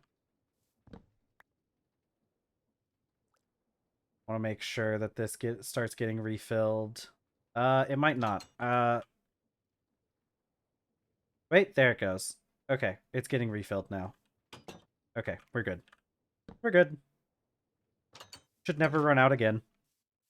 We'll double check, make sure everything's working. Yep. I'm really glad that I realized that this would work. Because even though, I mean, like, we could have just made the bucket and done this. I think this is a much more fun a much more fun thing, and I think it's a good example. Oh no. Is it battery powered, or is it one of those solar ones you can just leave out in the sun for a while? Remember those things? You know, some of those are fake. You know, like I saw a thing recently where a person like yeah,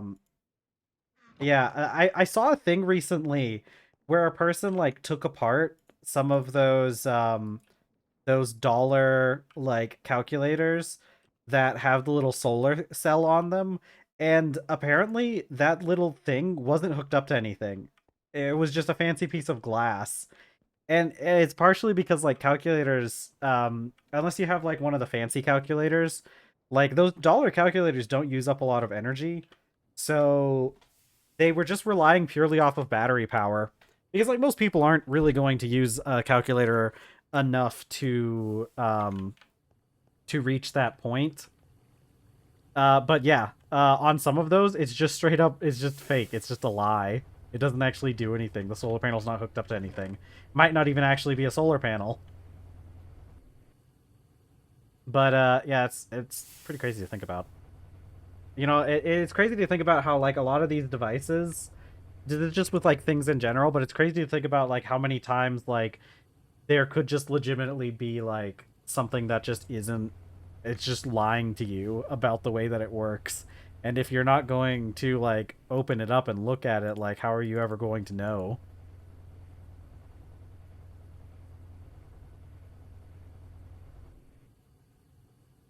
Okay. We're gonna do a couple of these. We got 5 minutes left in stream. I'm going to melt down some iron. Um, yeah, 32 is a good place to stop with that. We're going to take some of our iron and get that melted down so that we can make steel. Part of the reason why we didn't really get around to making the bender is we really do need some more red steel, and that's a bit of an endeavor in and of itself. Okay. Yeah, I think heating up this round of metal will be more than enough for us. Hmm. Ooh. Oh, my bones. Oh, I haven't moved much in the past 4 hours. I kind of forgot. My bones are popping.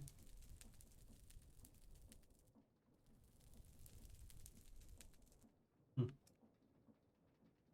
Oh, but yeah. Oh, I need to start adding.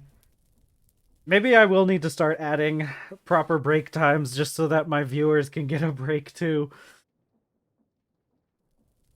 Ooh, yeah. I should have stretched a while ago.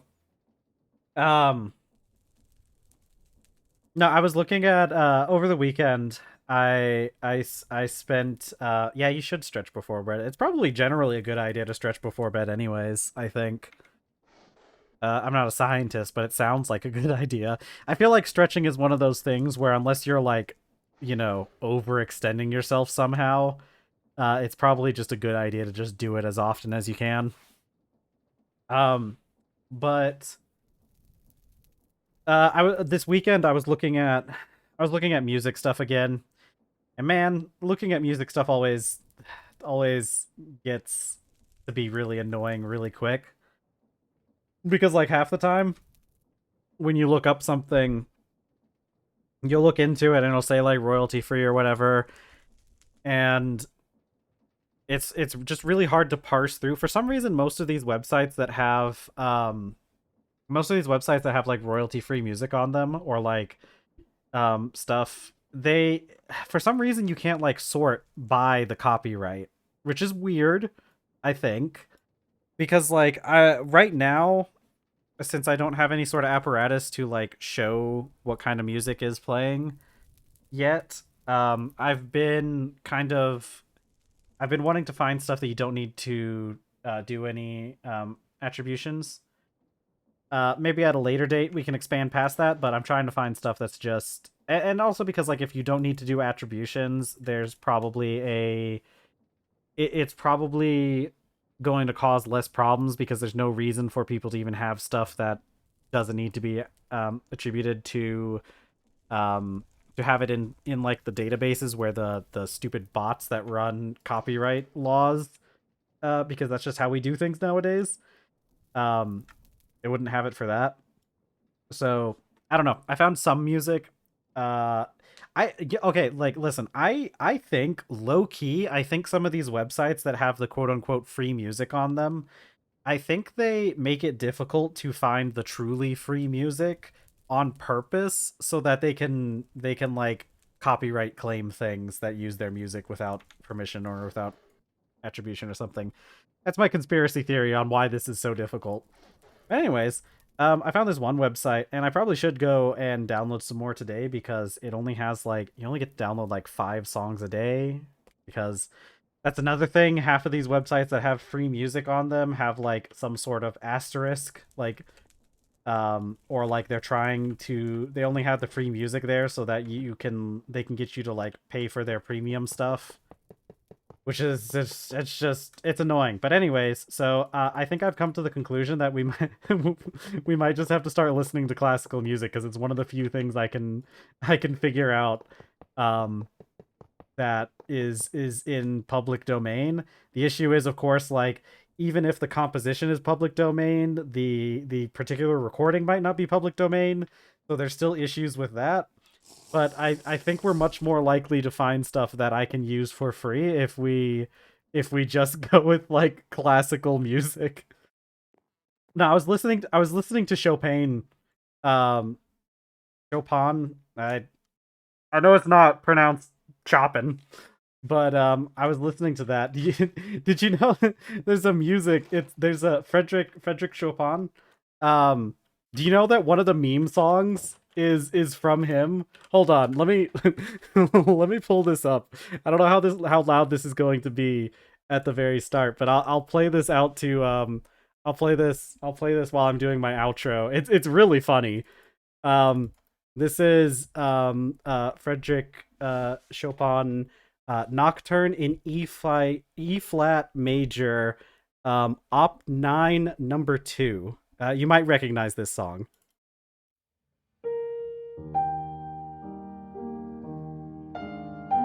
How did that end up there?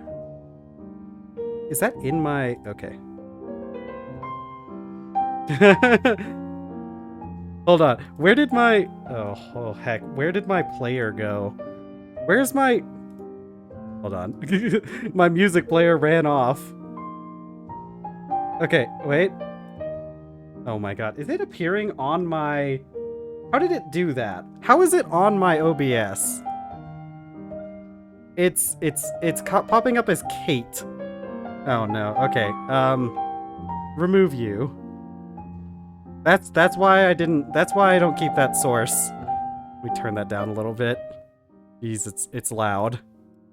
See, that's why I typically remove things from my OBS, because I don't want them doing weird things. Anyways, enjoy this as I do my outro. Okay. So we're at the end of another stream. Thank you so much for joining me here on stream.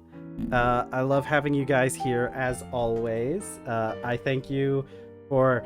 Chopin, calm down. I thank you all for joining me here on yet another stream.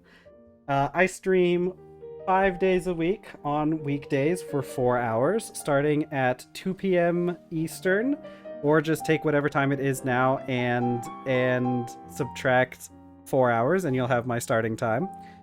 I do have extra social media stuff linked below. I have YouTube, where we get 2-week-old VODs getting uploaded on there if you ever missed anything or need to catch up on something, or just want to go back and reference it there. Let's see. I have Blue Sky linked down below, which is where I'll contact you guys about anything outside of stream. So if I ever need to talk to you about, or if I ever can't make it to a stream, that's where you'll find out. Okay, tomorrow I promise we're going to get the bender, but this is the end of stream for me. So thank you guys so much once again. Chopin is going to play us out, so thank you for joining me, guys. I will talk to you all tomorrow. Bye, everyone. Bye.